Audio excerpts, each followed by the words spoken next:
Hello, everyone. Hi, Charlene. Hi, Chris Hello. Portering. Hi, Sean Raider.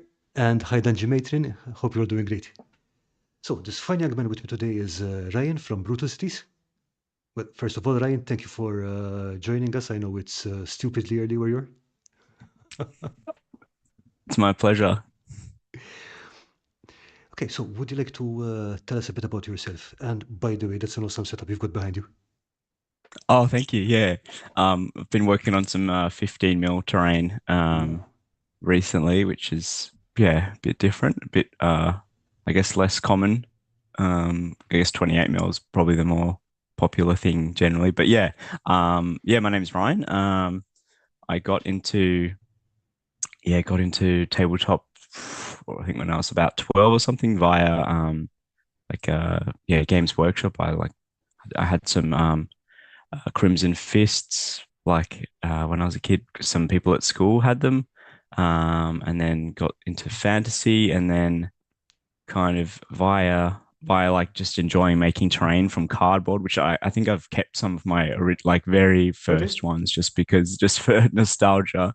Um, then I did like a larger, quite massive ruin for art in year 12, um, which was kind of like about it was like a post-apocalyptic like mixed media thing. There was some sculptures and like drawings and things, but it was about what the world could be like if we don't address climate change.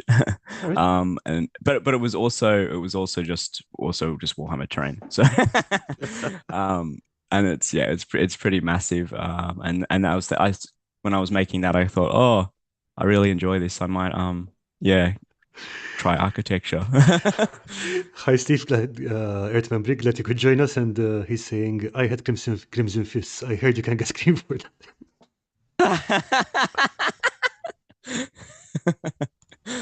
Yep. Okay, so That's great. you went into architecture, and I mean, that's tough. I mean, that's never an Yeah. easy course. So you went from that to just producing terrain full time. How did that happen? It's like, Yeah, so I've been working I've worked for like a couple of years at like a local architect, and then after uni, because I did my masters, and then they encourage you to work mhm. or like study you before you do your masters, just to, I don't know, get a bit of life experience because you're pretty young. um and I traveled around Europe and that was pretty great, like Turkey and Western Oh, Europe. nice. Um, and yeah, saw some great things. And then I worked in a local firm, like quite large firm in Newcastle, where I studied in Newcastle. EJE was the place. And it was great. I really liked the people there. But I got into a friend introduced me to Infinity Train because playing uh I stopped playing 40K around the time 8th ed came out because I was never like a competitive player in No, I in get you. what in 40K. Yeah. I had like a I still have them actually, yeah, like a Steel Legion army, Imperial Guard. Okay. Um and I've got some Chaos Space Marines, Iron Warriors, but I don't know, I didn't like how the vehicle facings kind of went away and the game changed a fair bit, like regarding armor, especially. So a friend introduced me to Infinity, and he also played 40K, but was like raving about Infinity. So I was like, oh yeah, I'll try it, and I got into it, and basically I found that the table, like the density of the table and the like I guess the style of architecture in Infinity, which was a bit more than just, still probably you could say about 40K. It's like L-shaped Gothic ruins is like 90% of what you see, which um, is fine, and it's like it's logical for the game, but it gets a bit boring after a while. But like Yeah, I mean, it when has you a when very you go to see distinct an style kind of thing. yeah. Yeah, I think so. And it's not really relatable. Like for instance, a lot of Infinity tables are like, oh yeah, cyberpunk theme, but Hmm. there's still um like they could still be like I don't know, a corner shop or something Yeah. in your own cities, a bit more rounded, I suppose, architecturally. But Yeah. but the density, In 40K, everything looks like a cathedral. So it's like, you know, ammunition yeah, factory looks like a cathedral. Factory looks like a yeah, yeah, cathedral. yeah, Chip shop looks like a cathedral. It's like, yeah, yeah, exactly, yeah. So yeah, I kind of like the relatability of like infinity tables that have like they also have just like the nice kind of density you don't really see in many games. mhm, Um, and like I suppose like architecturally or like in terms of urban planning, I'm really into like they call it fine grain urbanism, where you've got like good density and you can walk and just like it, as opposed to say a lot of city centers might be like okay, one block is like just one building and it's like one massive building. mhm, um uh there's actually there was an article about the what was it called, the fading metabolism of Turkey, or no, of Istanbul. okay. This great article which kind of explains that in Istanbul, like there's like three or four like developers, and they've bought like a lot of the parcels of land in the city. And in Istanbul, it's kind of interesting because if there's like a family who owns a place and if they need a bit more space, they just add another level up. So you've got like quite narrow lots, but they're like the verticality is quite impressive. And so like the developers in Turkey are kind of amalgamating all the lots, so it's like it's just one big thing. It's kind of it's dumber in a sense, but it doesn't develop organically anymore. Mhm. Like it might still keep the facade of like all the separate small buildings, but behind it, it's just like one big mall. If that makes sense. So if I understand correctly, what you're saying is that rather than, okay, right now we need 5 rooms. If we need a sixth room, we're going to add another one somewhere. Versus, okay, let's plan for 3,000 rooms and just build this whole thing. Is that what it is, more or Yeah, less? yeah, yeah, Okay. that's right. Yeah, and because I suppose it's one lot and one big building, like it's actually harder to just change over time because it would need a massive, expensive renovation. Um, uh, yeah. Anyway, that's kind of. But the point of this story is like I really like in like infinity tables or terrain in general, and in real life, like when you walk down, say like an old part of the town, and there's like a lot of diversity of like styles, and there's like lots of visual things to Mhm. engage with, and I don't know, just the functions of the buildings. So I kind of really liked how you couldn't create that kind of like vibe in Infinity. Um, and I saw that there weren't really that many options. I think for like Infinity buildings, there was like some producers at the time, like some terrain I really liked was like Knights of Dice. They had some great things. I don't know if you know them. Like they're closing down actually, but they make MDF. They've got Yeah. like a Chinatown Viv is theme, a and great guy. We had him on the channel, I think it's a couple of years ago now, but yeah, he's a fantastic guy. oh cool, yeah, yeah, yeah, totally, yeah, So yeah, yeah. definitely looking forward to see what he's going to come up with next. Yeah, yeah, definitely, yeah. Um, yeah, and I think I had some of their buildings and a few other things, but I kind of thought that there was like a bit of a gap.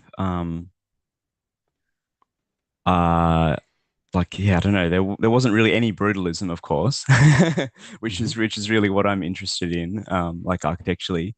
Um, and I don't know, like there's a lot of uh I don't know, hex themed kind of like sci-fi buildings, but like Yeah. they're like designed for I don't know, tournament play, I guess.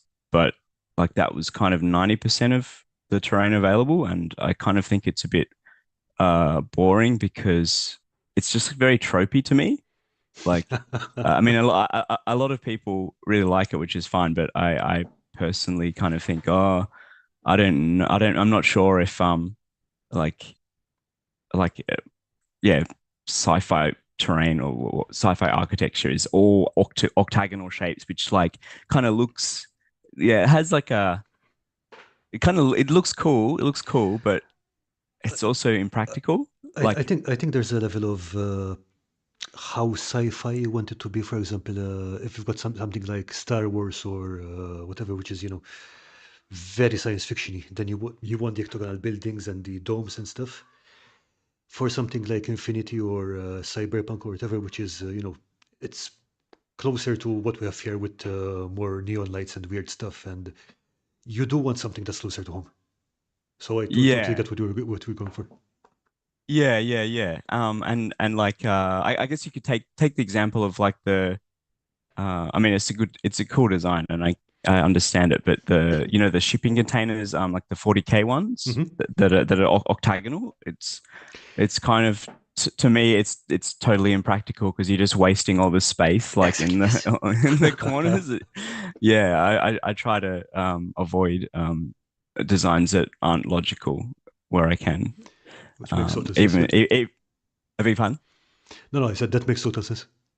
Yeah. So yeah, I kind of thought, oh, like it would be refreshing if there were options for players available that were like yeah, just a bit simpler in a way, like without like embellishments of like, oh, we'll add all these hex patterns or angled lines and things, which is yeah, and it kind of like works with the medium of MDF quite well. Like I think the stuff I do, like I try to work to the strengths of the material, How did you get like into?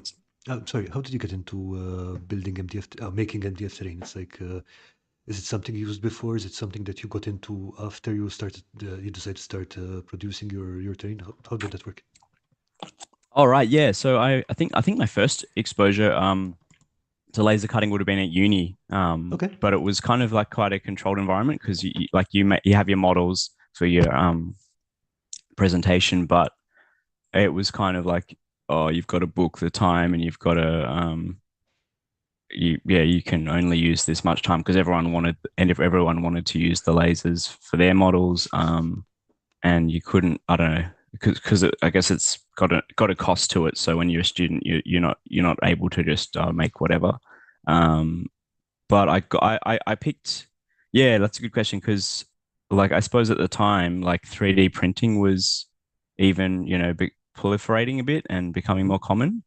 Um, but I thought, oh well, like I kind of want to make, like, if I'm going to sell a lot of these things like to have a living, I don't know, I kind of thought uh like you'll be able to make heaps more like with the like speed wise versus like 3D Oh yeah, printing definitely. the things, which is very slow. But I mean, a lot of people just sell STL files now, which is another option. But yeah, I do also kind of like the physicality of like, oh yeah, I made the thing and pack it and ship it. Like it's kind of nice too. But it's also I'm finding it as I'm getting busier, like just in general with the business, having less time to design.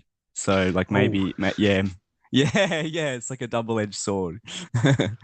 And there are all these like things you don't consider, like when you because I rent a workshop, so I've got like the workshop rent cost, which is quite um yeah, it's an ongoing expense, so like you have to sell a lot of terrain. Yeah. yeah. I mean, you've got that. You've got raw material, power, equipment maintenance, and I guess yeah, I mean that does add up. Yeah, exactly. Like there's a lot of things I never really thought about when I was like, oh yeah, I'll make physical products. Yeah. Yeah. Okay, so I see that Go For It Painting and Dirty Basement Terrain and Dungeon Synchronics joined us. Good to see you all. And yeah, Earth Membering, sorry, Dungeon Maiden is saying, I'm looking at the masterpiece behind Ryan. Damn. And yeah, Oh I yeah. think, yeah, we're all thinking that. Can uh, oh, it's a bit laggy, sorry. Ah, that's okay. um Whoa, yeah, that is an impressive setup. So, yeah. I did have a question. I mean, when you're designing your cities, actually, sorry, let me track back on that for a second. I'm just going to drop the link to the community showcase in the chat, so in case anyone wants to show us their own stuff later, they can drop it in there. But I was Awesome. I was going to ask you, when you're designing cities, do you like, or setting up your terrain and stuff, do you prefer to go like, okay, this would be a good architecture, or do you intentionally subvert it? Okay, I want to make a horrible place. I'm just going to put all the stuff intentionally in the wrong places.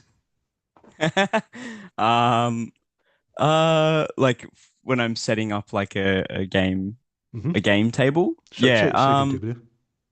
yeah. I try to probably um yeah, like have like a logic to the place and like yeah, like I mean I still probably don't have it would be nice to have more options like because I mean I've got a fair few like say 28 mil scale buildings now, but not I don't have like one that looks like whatever a school or something or I don't know.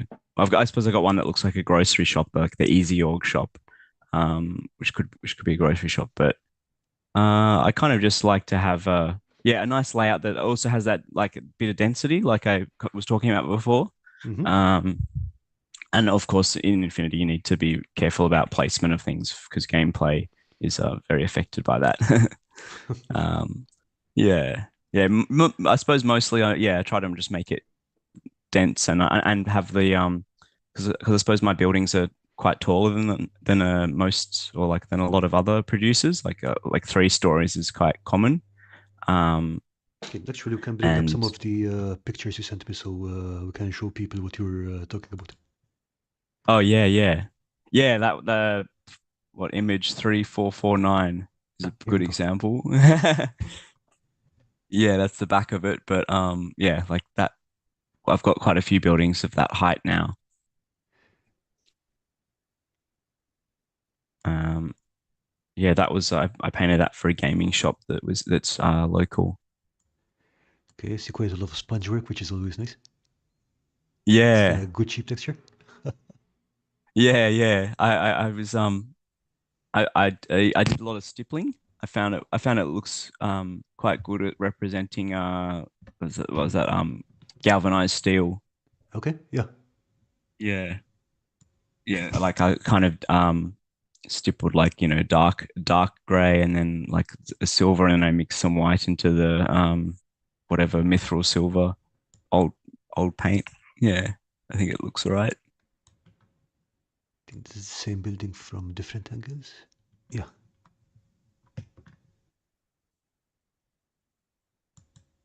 no, it's not this one, I think.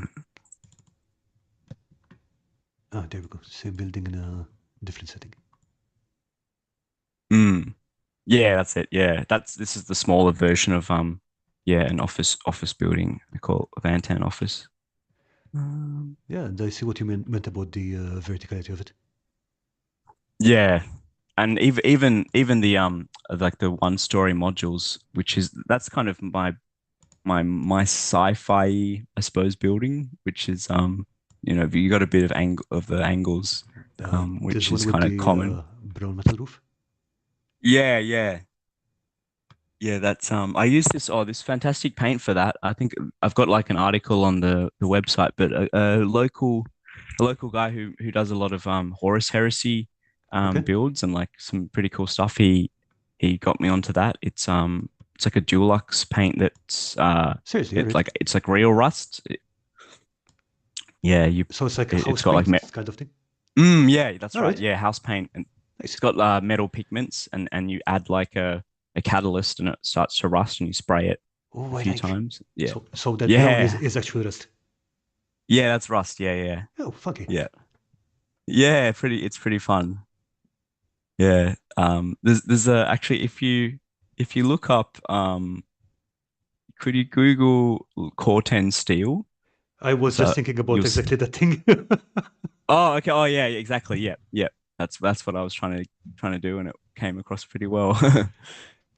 Yeah, I mean, it's pretty spot on. Yeah. Yeah. Yeah, it's I've got heaps of it because like I suppose when you buy like gaming paints, it's quite They're expensive really tiny, because tiny, they're tiny small. bottles, yeah. Yeah, but I probably won't run out of this stuff for forever. I've got like 4 liters of it. Yeah, one thing I like about these buildings is that you do have some those interesting angles you mentioned, but They don't define the shape of the building overall. They're just adding interesting. They're just decorations. There basically. Yeah, yeah. Um, yeah, that's right. Because I suppose, yeah, I just wanted to keep this set pretty simple because it's kind of like the part of the my popular like tournament. Hmm. Like I got like a bundle of it.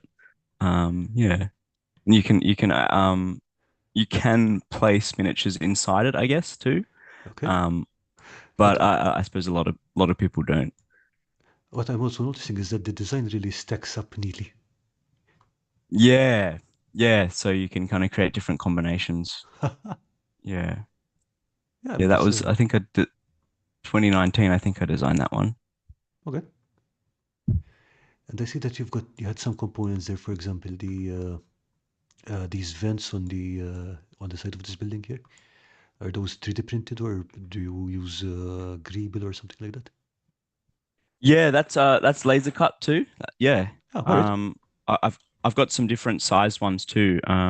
Like those buildings come with those ducts, but I also made some like accessory, just ducting sets because I don't know, cyberpunk games in particular, like you always see, a lot of ducting and stuff. Like I suppose I can share my screen on Zoom, can I, or no?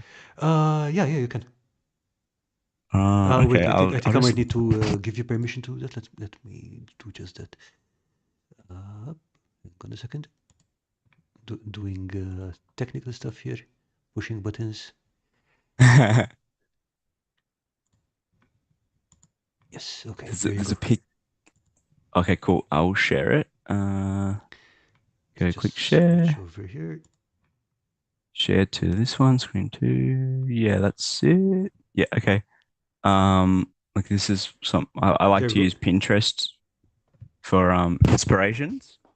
Um, uh, where is it? Yeah, like yeah, this kind of thing.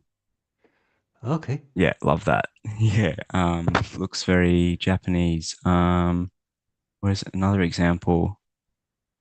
There's like a fantastic picture of ducting that's like it's just everywhere and it's really messy. Oh yeah, here's one. Yeah, these two. Like, yeah, you can never have enough. Never have too much. Yeah. Actually, oh, this. Do you know? You've probably seen this guy's work. He's a Oh yes, local. yes. Yeah, he's in Melbourne, I believe. Yeah, he seems like a nice guy. I've chatted a tiny bit with him. Yeah, his detail is just Yeah, crazy. next level stuff. Yeah.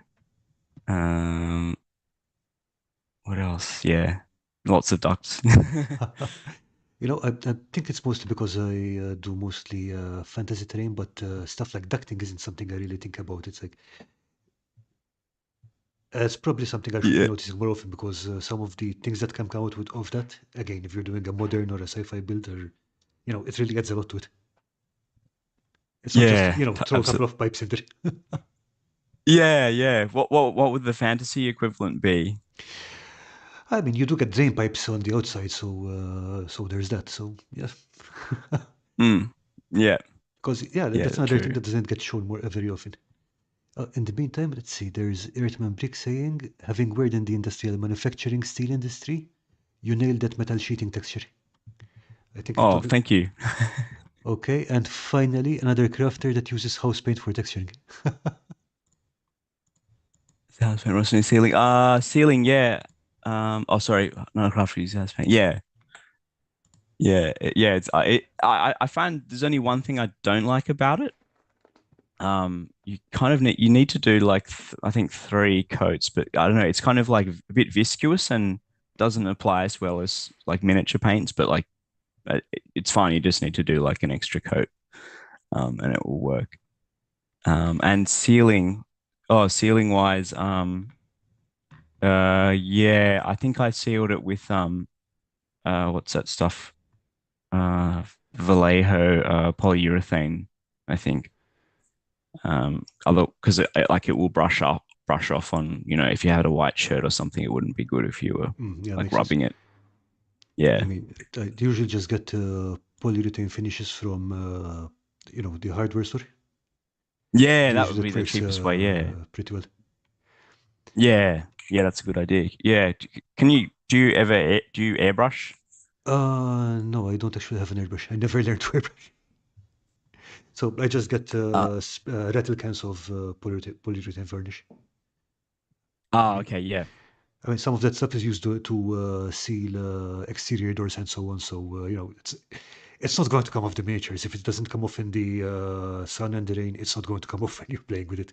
Yeah, yeah, yeah, totally. Yeah. I like polyurethane how it dries so quickly too.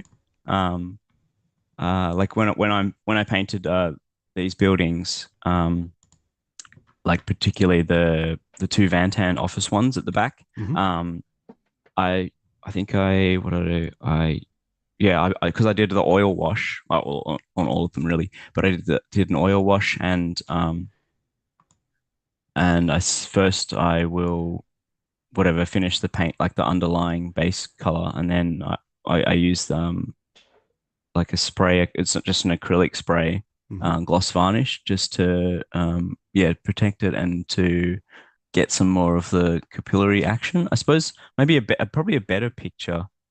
I wonder if in the yeah yeah you can see This yeah one, yeah all right? yeah no actually this is kind of yeah good example. But I love how the yeah, like the organic kind of like randomness that happens, which is even more highlighted when you do use a gloss varnish, like It under does, yeah. the oil wash. Yeah, yeah, That's good stuff. And that's a big major. yeah, yeah. That's all of them stacked up. Yeah. No, no, I mean the marine behind it. Oh, yeah, yeah, yeah, yeah. That's cool. Oops. Dawn of War era. Second. Oh, Dawn of War era. Yeah, I see The the raven on the. yeah, yeah, yeah. Actually, I saw a company at Adepticon today or yesterday. I think it was Gale Force 9. They've got like they've released some buildings that look just like the Dawn of War base buildings, the Space Marine ones. Okay, yeah, They look pretty cool. Yeah. yeah. But it look I've been seeing people ripping the 3D files out of the game and printing them themselves for some time. It's that they're good. They're not good architectural designs, but they're fancy space buildings. yeah, yeah, they're fun. Yeah. I wonder.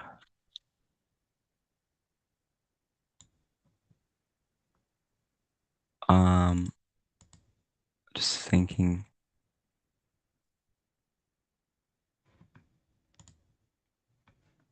Yeah, I think when I was painting those buildings, I This made was. a conscious effort, yeah, these to not paint the core like the rust on the inside, just so that the modules would stack more smoothly. Oh, okay. Yeah, because I suppose the rust paint adds a bit of thickness. So The house paint like would, the yeah.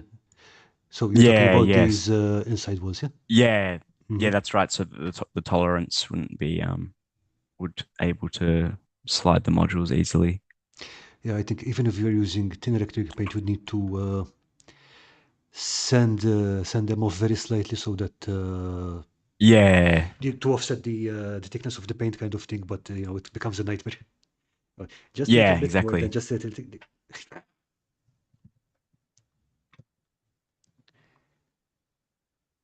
I mean, I would never have thought that was house paint though. That's really great. Yeah, yeah. It's yeah, quite affordable if you're going to paint a lot. Yeah, I mean, for terrain, you always need the cheapest paints you can get, especially if you make a lot of it. Yeah, yeah. I think I probably I paint using Vallejo too often. But like because I paint a lot with the airbrush. Although like I'll usually spray gray, which actually does most of the work. Like the base, the Hmm. undercoat, the primer is what's it called? Rust-Oleum flat gray. I use a lot of. All right. Um, yeah, it's like I think it's like 15 or 14 bucks a can, but it kind of like lasts longer than the cheaper whatever cans because I don't know, the coverage is really great. Um then that does most of the work because most of the stuff I paint's gray. But then I'll like I'll kind of pick out the panels with like on the stream. Oh, is the stream playing? Um yeah, like highlight so you see the doors or the panels. It's a bit lighter, but I Hmm. that's often like yeah Vallejo paint, which I think I'm kind of starting to not do that as much because that's expensive when you're painting terrain. Yeah, for sure. Yeah. Like and actually the airbrush I use, like the needle is like I think it's like even 1 mil thick. So you can actually use thicker paints anyway. Because I don't use yeah, one with like a point 0.3 needle Okay. for terrain. It's a Yeah, nice I've used glove some thing like there. oh yeah. Yeah. Uh,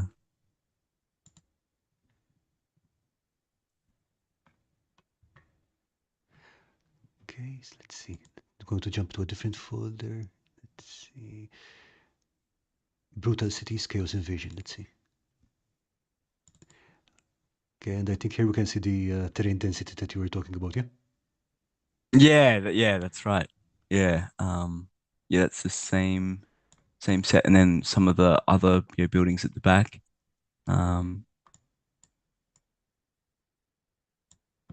yeah, they're my Iron Warriors, which I'm going to be adding to for. I'm going to try turn them into Horus Heresy era stuff. Although I still like the I mean, I don't really like the new. I mean, the old style, like Land Raider.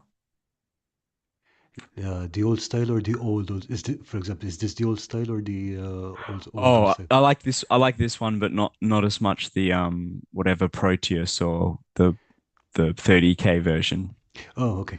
as much. Yeah. Although, oh, the new Solar Auxilia.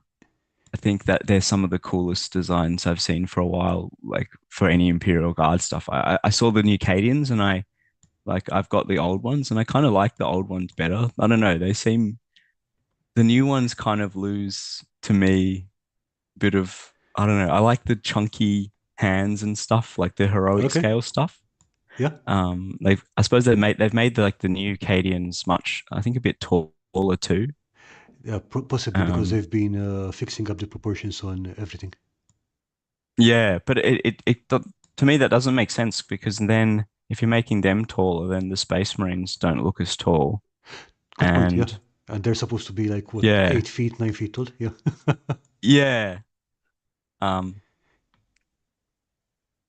but the Solar Auxiliary just look awesome. I think they look really fun. Even the just the tanks, something about the either the paint, the color scheme they've used, or just the design. I thought, oh, one day I'll get them, but not for a while. There's too many projects. Okay, I'm just noticing these garbage bags over here. Yeah. Oh, yeah. I made them from doggy poo bags that you get from the dog park. All right. um, so yeah, basically, I Wait. Empty doggy poo bags, right? yeah, Yeah. yeah, Okay. yeah, Okay. I empty. see. So you have to fill them with something else Like later. Yeah. Okay. yeah, yeah. I got some little rocks. I think I put some little rocks in them, and like I sealed like the edges of it with a lighter, which kind of you put a lighter close enough, and it will Hmm. like weld the two sides of Okay. the Okay. thing that you've cut out. Yeah, that was kind of fun. Um, These yeah. tanks and stuff look really good. Oh, thank you. Actually see the first one with the hazard stripes. This Yeah, one, yeah. that one. Yeah, I totally copied the conversion I saw. Someone had got like a what was it like? It was like a zombie dragon head to make. So this was to represent what's it called? A possessed upgrade. Okay. It's a demonic possession. And yeah, stuck the zombie dragon head on the gun barrel, which I thought, oh, that's such a cool idea, and I stole it. I've also noticed Yeah, the dreadnought here with that. It kind of reminds me of the big daddies from Bioshock. yeah, yeah, totally, yeah. That was yeah, I know what you mean. That's like this underwater, the old Yeah. scuba diving things. Um, That was like the hanging light from one of the old what was it called? City, not City Fight. I don't know, Cities of Death, whatever. The train that came out that era. No idea. It was like a yeah, just like the older plastic ruins. All right. Yeah, it had some cool details on that. Nice. How do you do this rust effect? Because from here it looks really good. Thank you. I think that was I think like compared to standards now that was I did it quite primitively just using dry brushing, I think. All right. Yeah. Yeah, and a bit of stippling, I think. Just yeah, just layering up the orange and browns. Nice. Yeah. Yeah, all these were painted really before I just kind of learnt new techniques and things. But before like or I suppose before Games Workshop had all the really nice washes too. Yeah, I mean, I don't buy many Games Workshop paints at all because I prefer to use mostly artist acrylics, but yeah, you do not mess around with their washes. I think they're still some of the best on the market. Yeah. What do you use? Mostly artist acrylics.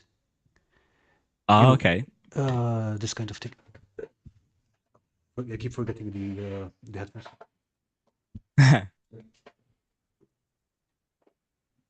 This kind of stuff. Oh yeah, yeah, yeah. For terrain or miniatures or both. Both. Oh yeah, cool. So I suppose are the pigments small enough that it's fine for miniatures too. Yeah, I mean, as long as you remember to dilute it, it's perfectly fine. Oh, cool. Okay. That's I like that. Color matching might be a bit of a problem sometimes, but 90% you can just figure it out. Yeah. Oh, And fantastic. and it's definitely cheaper than miniature paints for the volume. Yeah, totally, absolutely. Ah, here you go. Closer shot of your possessed. Oh yeah, And I see that you went for some verdigris on that. yeah. I've been painting some Black Knights Mm-hmm. because people are getting into the old world again, and yeah, I've been adding some verdigris to them too. It's kind of funny though. 'Cause I think like myself included, but like gamers or hobbyists don't really do verdigris properly. Like I think if that was really whatever all oxidized, it would be a lot more blue. I, Possibly. I I mean, it remember. could be completely blue. It could be mostly black with blue in the depths. And but sometimes when you get something patinated like that, it's almost completely black. But then you have blue in the recesses, and then only the Yeah, very tops would be shiny, where the stuff keeps getting yeah, rubbed off.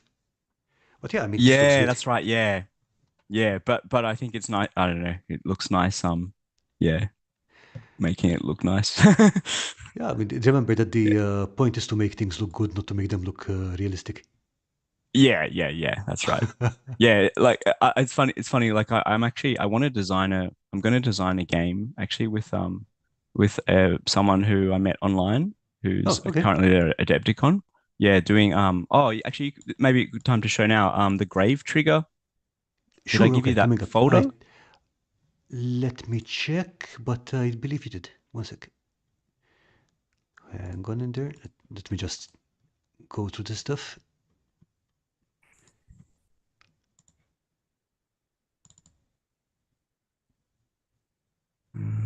Is it in the one I've got a. you called Advertiser or? No, I don't think so. Oh no.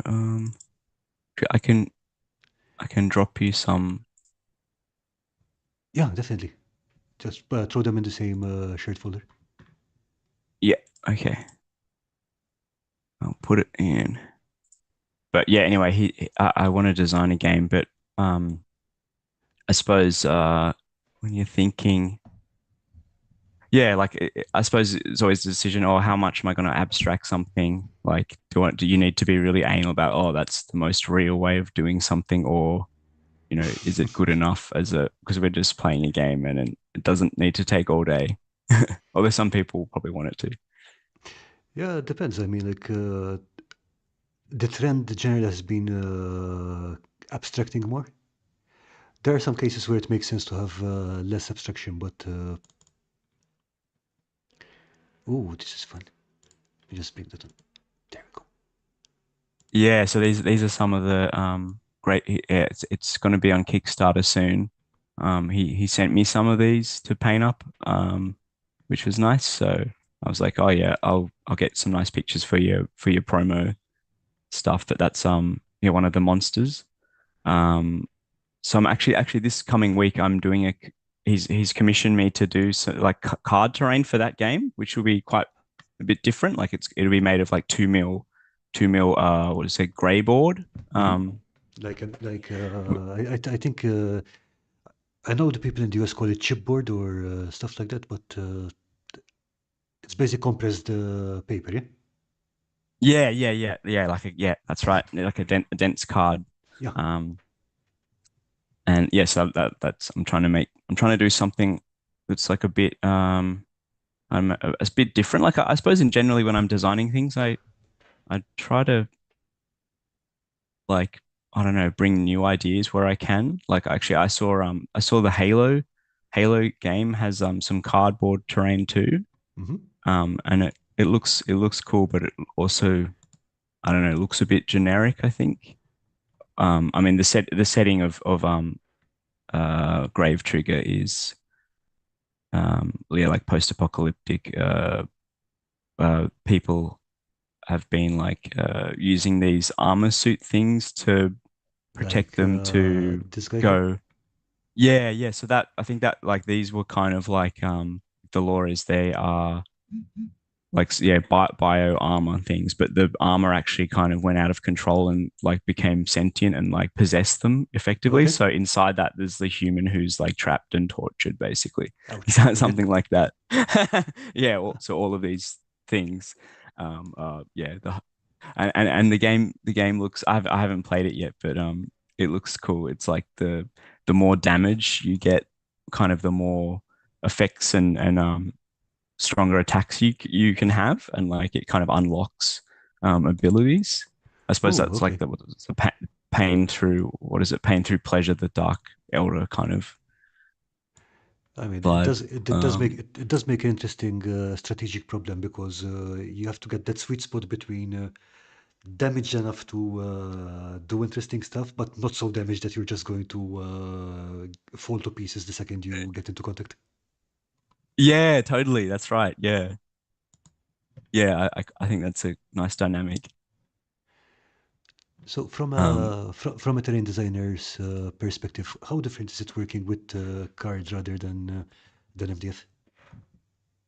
yeah. So currently, I think actually I think on probably Monday or Tuesday I'm gonna go buy some to cut it because I haven't actually. I've just been drawing so far Hmm. and um yeah, doing the concept stuff. But I'll need to laser cut something soon because I need to finish that for so he can get it manufactured.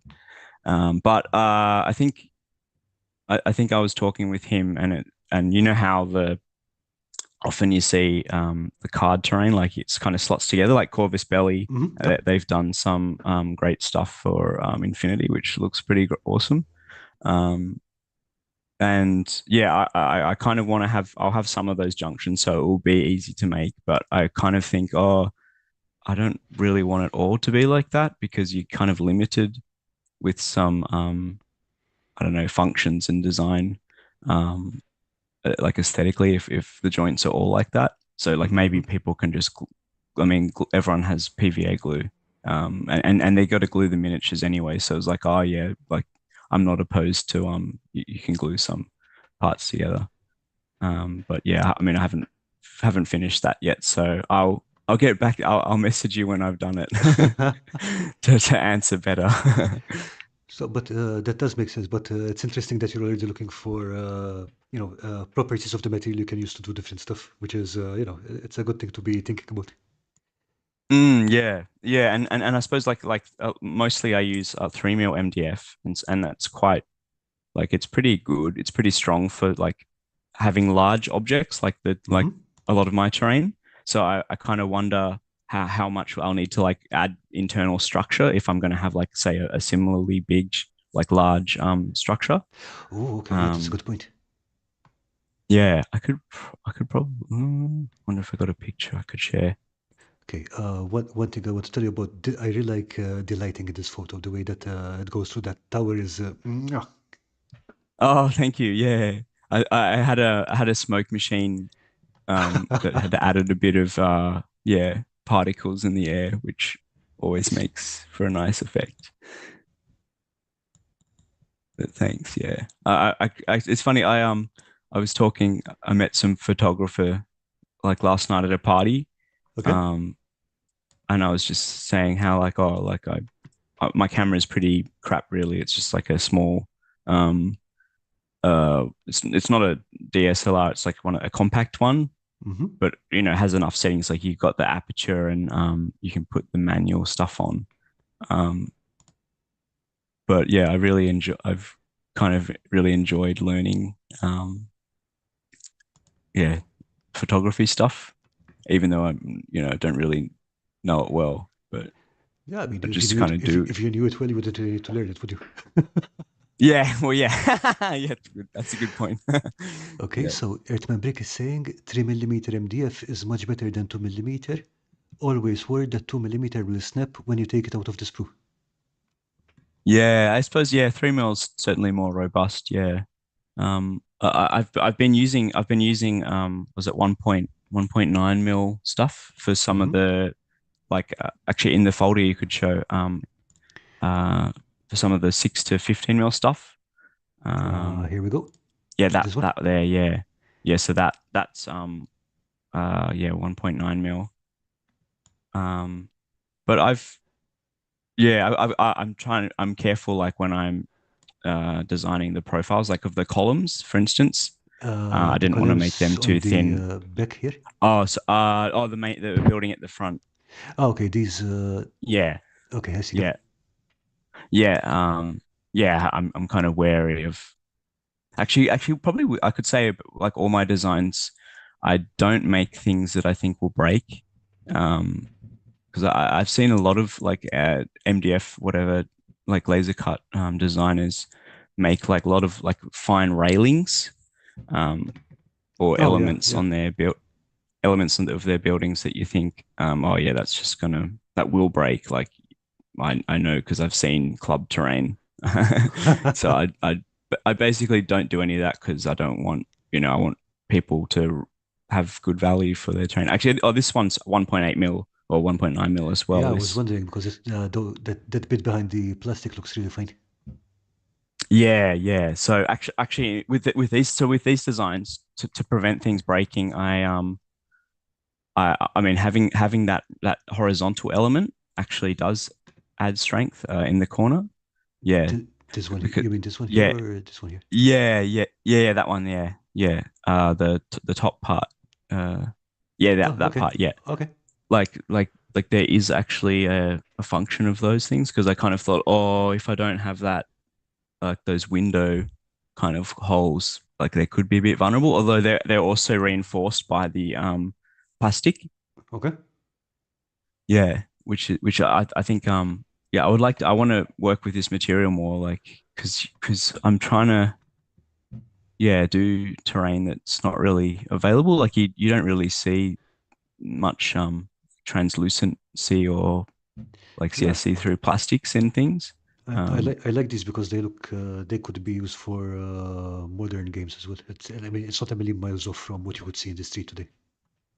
yeah, exactly. That's right. Yeah. Yeah. I worked like in architecture, I worked on a stairwell.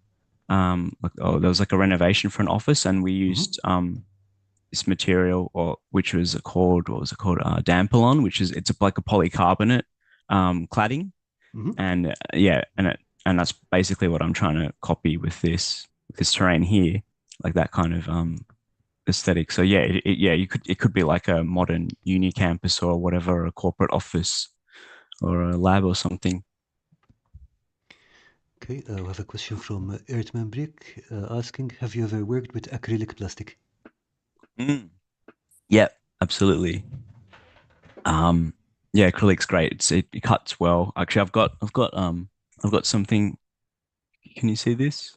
One sec. Which one? Oh, one second. Let me bring up your screen. There you go.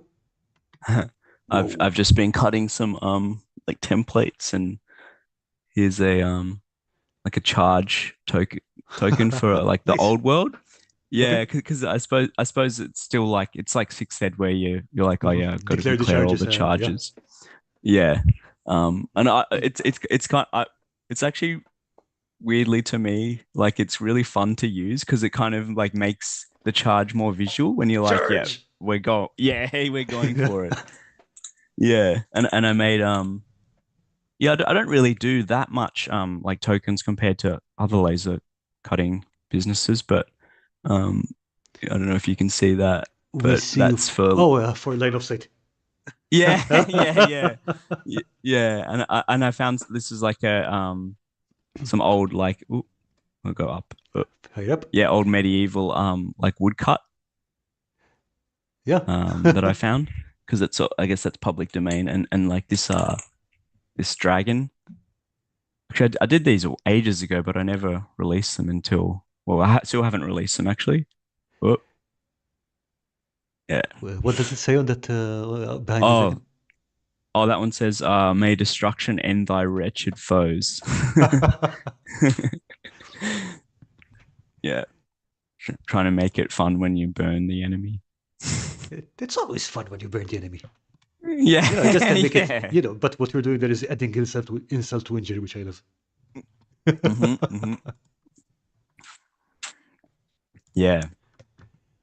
So, Um, what's this plastic you're using here again? I mean, is the difference from acrylic? Was again, plastic isn't a material that I have a lot of experience with. yeah, I won't reveal that one because Okay. I'm still the only one who's doing this. Shh. Okay. Say no more. So let's see where we're at. Ooh, okay. Nice white shot.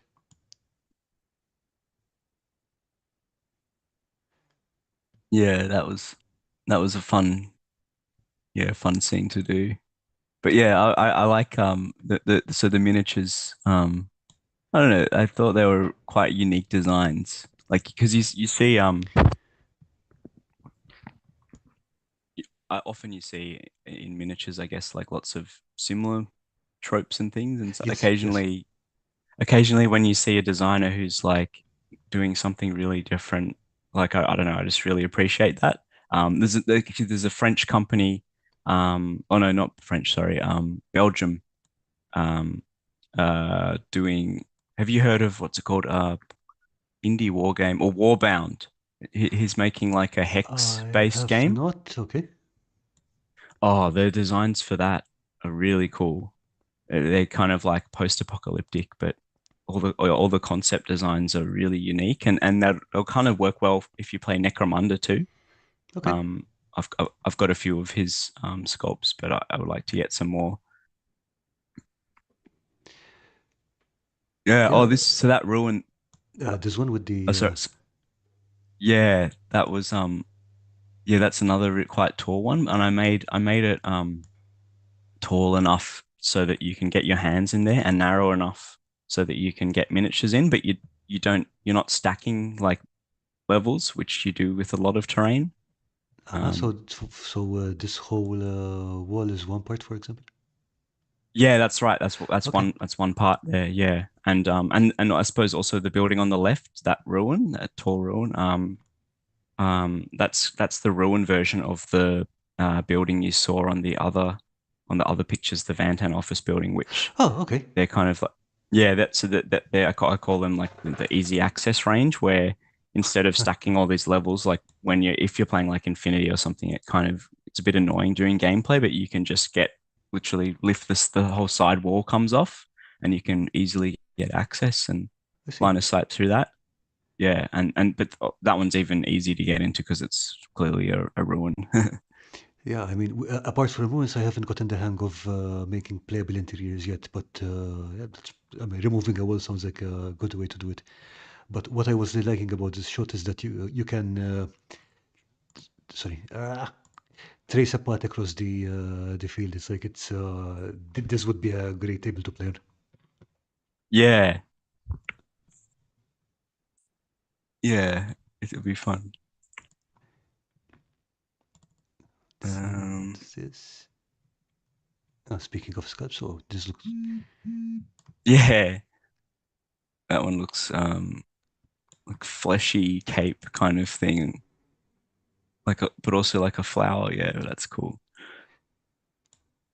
Yeah, Yeah, it looks. so I'm Sorry, I was going to sorry, say gone. that it's like someone would okay, I'm going to do an accurate representation of a biblical angel. There you go. Yeah, yeah, totally. Um, um, I wonder I should.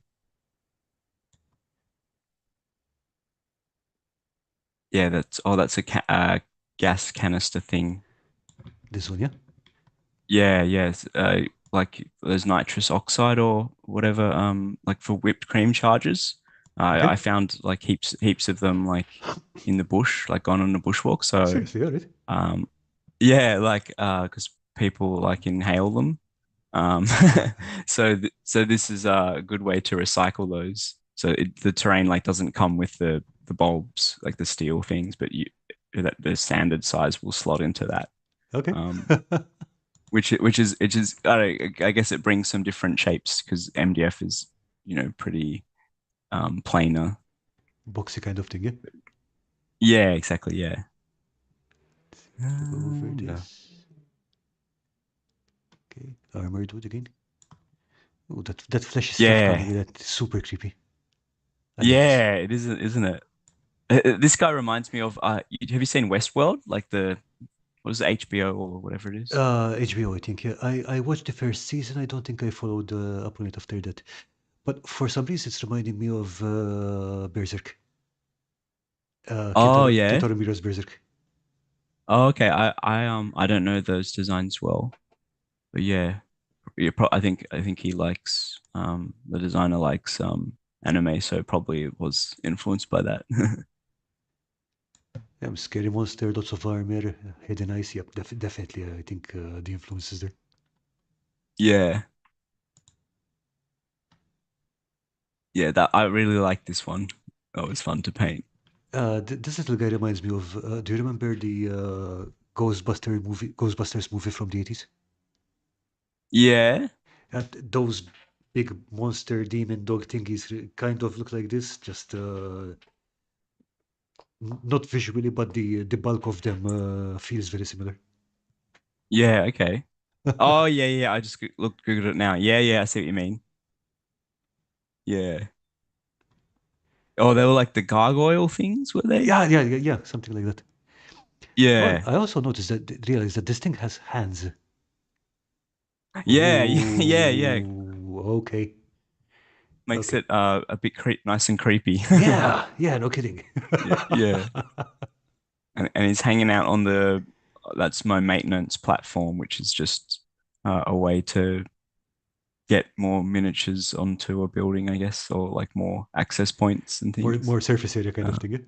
yeah, yeah, exactly. I actually, I really want to do. There's a release I like or a design I've got in my mind for like having more elements that hang onto the sides of buildings because I guess a lot of my structures they're quite tall, but Hmm. like not all the space is playable. So it would be good to like have like I suppose I've got some scaffolding that you can use to get vertical access, but having some other elements that kind of hang off the buildings like this, but maybe it will hang lower would be quite fun, I think. Okay, makes sense. Yeah. Have you ever played what's it called? Deus Ex Human Revolution or a game like that? Not no, not Or definitely do you not play Deus Ex. I do play do computer you games, but maybe usually what happens is I play maybe one game a year. I find a game I like, I stick to it, and just keep playing the hell out of it until I yeah, find the next one. what do Yeah. you play? Right now I'm going on through a Baldur's Gate 3 bender. It's like I've been at it since September. Oh yeah, cool, cool. I've heard that one's it's But pretty popular, yeah, done apart from well. that, I mean, like till last year I was still playing Skyrim pretty religiously. So like, Yeah, that's a classic. Um, yeah. Oh, actually, I've been playing one called Trine 4 or 3. Hmm. It's like a fantasy platformer one where you're kind of solving puzzles and All it's right. quite cool. And the levels look really they just look like pretty. Yeah. Yeah, so that ruin he's in, that's like the concrete masonry unit version of the other one, which is brick, has a brick Oh, texture. okay. Um, this one this one's a bit cheaper because it takes much less time to make with like the brick because as any yeah, with I suppose with laser cutting like um the more detail you have, the more expensive it is Because of the time it because it takes just to take cut through. yeah, that's Okay. right, yeah. So, which is another reason why I guess this the style that I like is usually yeah, actually this one's kind of probably a more detailed kit, but most of the details in my stuff are I suppose minimalist for practicality's sake, but also I mean I was gonna do something stylistically like that anyway, so it kind of just works well with laser cutting medium. Are they these holes in the wall also laser cut? Yeah, those are yeah, Okay. yeah, yeah. I've got some bullet holes, but those you can see on the left, even those little bullet holes just One, there. two. Yeah, Like, oh, whoa, yeah. that's tiny. Yeah, I mean, all of that um, must add to the cutting time, I guess, yeah? yeah. It does. Yeah. So I suppose if people wanted to, of course it's easy to work with MDF, like to you can drill it or Hmm. whatever, saw it. Um, so I didn't add too many bullet holes, just a couple. I um, mean, the terrain looks amazing, and yeah, I think there's definitely be looking into this game when it comes out. But oh, I like this one. oh yeah, that's that is the I call that the Sirius Capsule Tower, which is named after a like a building, uh, a local building in Sydney. But that's like a kind of homage to Nagakin, I think it's called Capsule Tower in Japan. Okay, Do you know that one? I have no idea. That's if you look that up, How you'll do you see how do you pronounce it? uh, Naka Nak or Uh, Nagakin Capsule Tower. okay, hang on. Let me find Um, a browser window that I'm not using. Yeah, here we go. Okay, found it. Oh, okay. cool. Okay, let me just bring that up. I think actually I didn't know the name, but I think I was watching a video about parasitic architecture a couple of days ago, and I think they did show this. Oh, right. Yeah, yeah, that would make sense. Yeah. But that one, I think yeah, they've demolished it now, which is really sad because that Oh, that's was, a pity. uh, yeah, it was a really Okay, like a famous building, and I think had some cool ideas. So it was part of the metabolist movement where the concept was so you've got yeah, and that's in the sorry. Yeah, building, that was the one. Metabolism, not parasitic. Sorry, you're right. yeah, yeah. So you've got like the central core, which has like all the services like plumbing and electricity.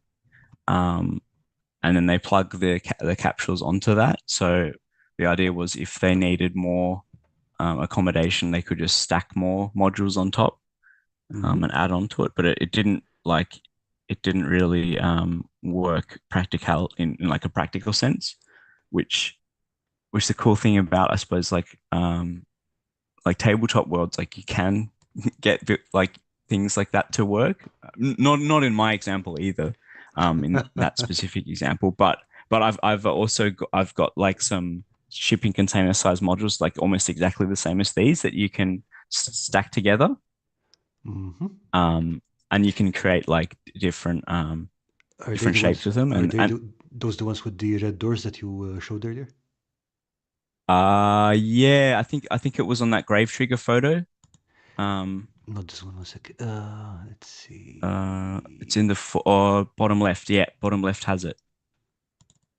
Yeah, that Here one. we go. Okay. So that Ah, okay. I yeah, see you it. can kind of yeah. So you can kind of get yeah, I suppose metabolism to work because you can just add more and more and create different shapes and it's got like a peg system so they interlock, which is kind of fun. Yeah. No, I like that because you're taking different concepts and throwing them in there. Something like this, for example, right? As opposed to saying, okay, we're just going to make everything purely brutalist and nothing else. Mm, Again, because yeah. you run into the 40K problem from the other side because now everything looks like a slab of concrete rather than a cathedral. But again, you don't have that variety. Yeah. Yeah, that's right. Yeah. So like it's funny like if I was gonna play um like Infinity, like if I wasn't doing a business, I suppose I'd probably have more other people's terrain on the table too. Like so you've got something to contrast, like having some traditional things so Hmm. that then will like I suppose accentuate like the what the brutalist like my designs look like in comparison. Um but yeah, I suppose for promo's sake, I've Yeah, mostly got to take for- pictures of my products. yeah, definitely. I mean, things are difficult enough without advertising for the competition. Yeah, yeah, yeah. That's right.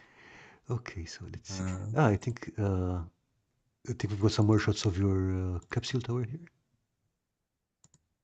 oh yeah, cool. Yeah, yeah. I think that. Yeah, I really like the orange color of the core. It does make a lot, give a lovely contrast with the rest. Yeah. Um. Yeah. Actually, yeah. It's a nice, really nice color. And so like in terms of gameplay, I engraved. Don't know if you can see, but there's like two doors each side. So I imagined, like, I mean, it Uh, wouldn't be practical like in real life, but like if with if your model wants to go to a level, they could come out. They spend like in Infinity, say they spend an order and they can come out at okay. that door. So for example, if they're here, then they come out over here or something like that. Yeah, Okay, that's yeah. right. Yeah, as they go up the lift and the top that see that top grill. Yes. I think actually because this was see there's like a bit of like an angle to it, but this was kind of like the So pre-production model. Uh, yeah, if oh probably the other photo shows it if you go back to. Yeah, like it's funny. The tolerance of the MDF, like I got like a bit wrong, mhm, or like it kind of I painted it so it swelled up a bit, but I changed the tolerance of the actual production mhm. model. So actually, that's kind of often the case. Like the buildings that I photograph, there's often like slight improvements to the actual production models. Um, yeah, especially the case of that new 15 mil one, Okay. where I had a horrible experience building it, and I was like, no, I've got to change the design because I don't want my customers to have this horrible time. It should be a nice time. Yeah, of course, because that's another thing that you have to consider when you're designing stuff. It's like, can people actually put this together? Will they have a bad time doing it? Because if they build one and they're Yeah. absolutely sick of it, then they're not going to order another one. Yeah.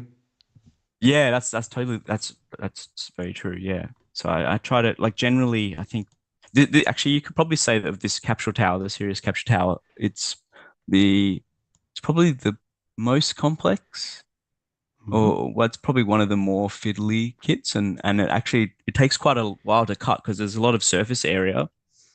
Yeah, And makes it's sense. also, it's quite a big one too.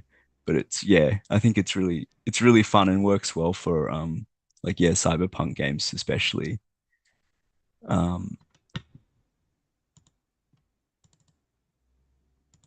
yeah, oh Okay.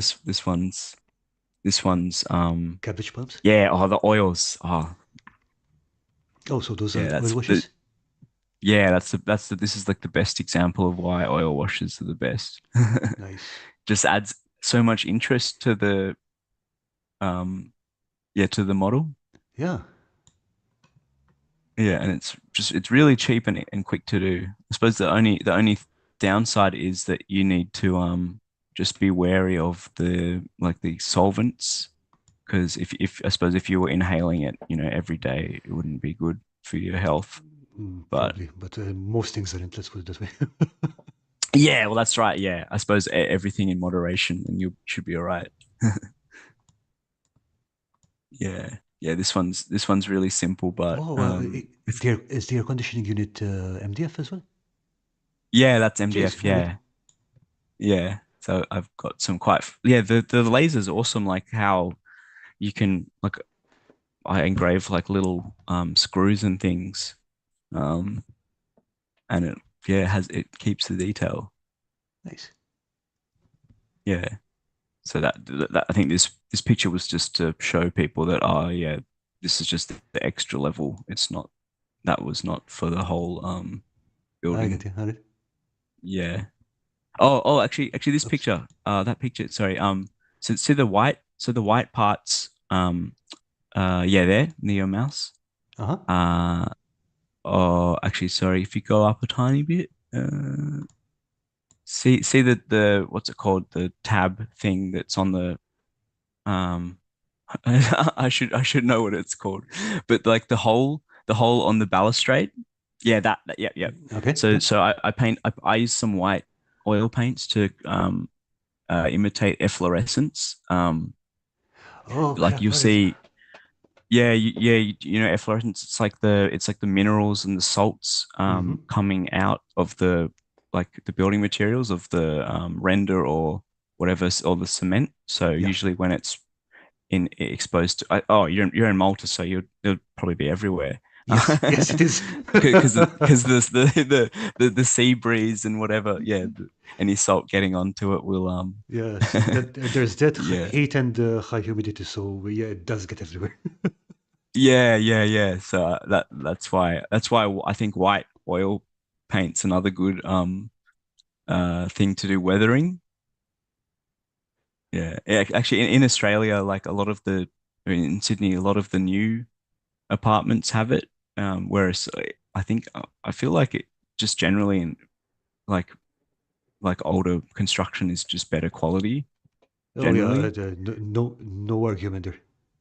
Yeah.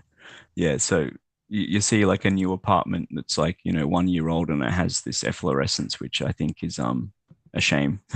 But it looks cool for terrain for sure. Oh yeah. I mean, normally you wouldn't want your building to look that grungy, but for terrain, yeah, all of the grunge. Yeah, yeah, absolutely. Excuse me. Hey, this was Yeah. good. Yeah, I quite like this angle of it. So I call this one cabbage palms in like reference to peach trees from Judge Dredd. Mm-hmm. Um so actually cabbage palms like a cabbage palm is a local plant in Australia in Sydney. Um, but yeah, I like this angle. Some Probably looks more graffiti. brutalist. Yeah, yeah, graffiti. Always fun to add. Using those, do you? Oh, I suppose you're doing more fantasy stuff, right? So you probably don't do graffiti. Not much. I do sometimes, but I know, for example, there's Leif from Devs and Dice who uses a lot of posters and things like that on his. Even if it's fantasy terrain, you could, like handbills and printouts and stuff, plus Yeah. some Oh, yeah, graffiti. yeah, yeah. Oh, I suppose actually that's probably not even like accurate because I suppose the Romans like they had heaps of graffiti. Oh yeah, no, no kidding. I mean, Pompeii was stuffed with them. Yeah, exactly. Yeah. But I use those paint pens for if I'm doing graffiti. Okay, that makes a lot of sense. Yeah, Rather yeah, than that's fiddling around with a brush and yeah, yeah, yeah. Or and I sell some decals. I think one of them might be on that, one or uh, two. But let's see. oh, maybe no. This is all done by hand. No, no decals here. Yeah, actually, that poster. I've got on my website. I've got some posters. Like some free files if people want for like good for cyberpunk things. I think that's actually that was a poster my or an ad my friend who has a tea business. A tea Um business? yeah, he sells Oh, tea. nice. Actually, I was drinking some before. It's called Kura Corp Kuriko. Yeah, but it's he gave me he gave me some of his like designs and I turned them into decals Okay. Let me just because they just drop the link to your site over here so people can oh find you. yeah. Boom, there you go. Oh sure. Good idea. Well yeah, they'll be able to see the cool design. Where is it? Decals. Yeah, there's like here we go.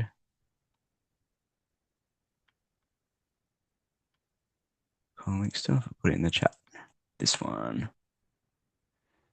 Okay, I think you won't be able to post links in the chat, but if you have a direct Oh, link, okay. you can send it to me on Discord, on Zoom, sorry, and I'll paste it in there. In the what, sorry? You can post it in the Zoom chat. Oh, yeah. Okay, I'll put that And in the Zoom I'll chat. You go. copy it over on the other one. There we go. There you go. Copy link. Doop. Off we go. Where did I put the chat window? Here we go.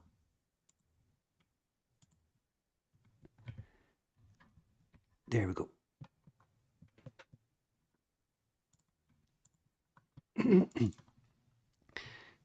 I mean, and this Yeah, angle I looks like to very interesting. oh, thank you. Yeah, I like to add like downpipes where I can too, because a lot of I mean that's a lot of buildings don't like come with downpipes, which is kind of a critical element to architecture. Getting rid of water. Yep, I hear you. Yeah. So this yeah, they need to do they probably need a bit of water in to wash their building too.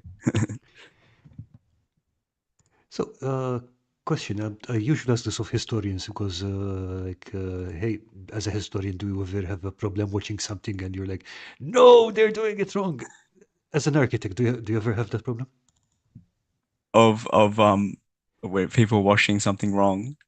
No, no, Bill, like when you watch a movie or something, it's like something that's so out of the way that you're going like, no, why did you do Yeah, that? yeah. Certainly, yeah. Actually, there was a yesterday, or yeah, yesterday. Actually, I was commenting on a group.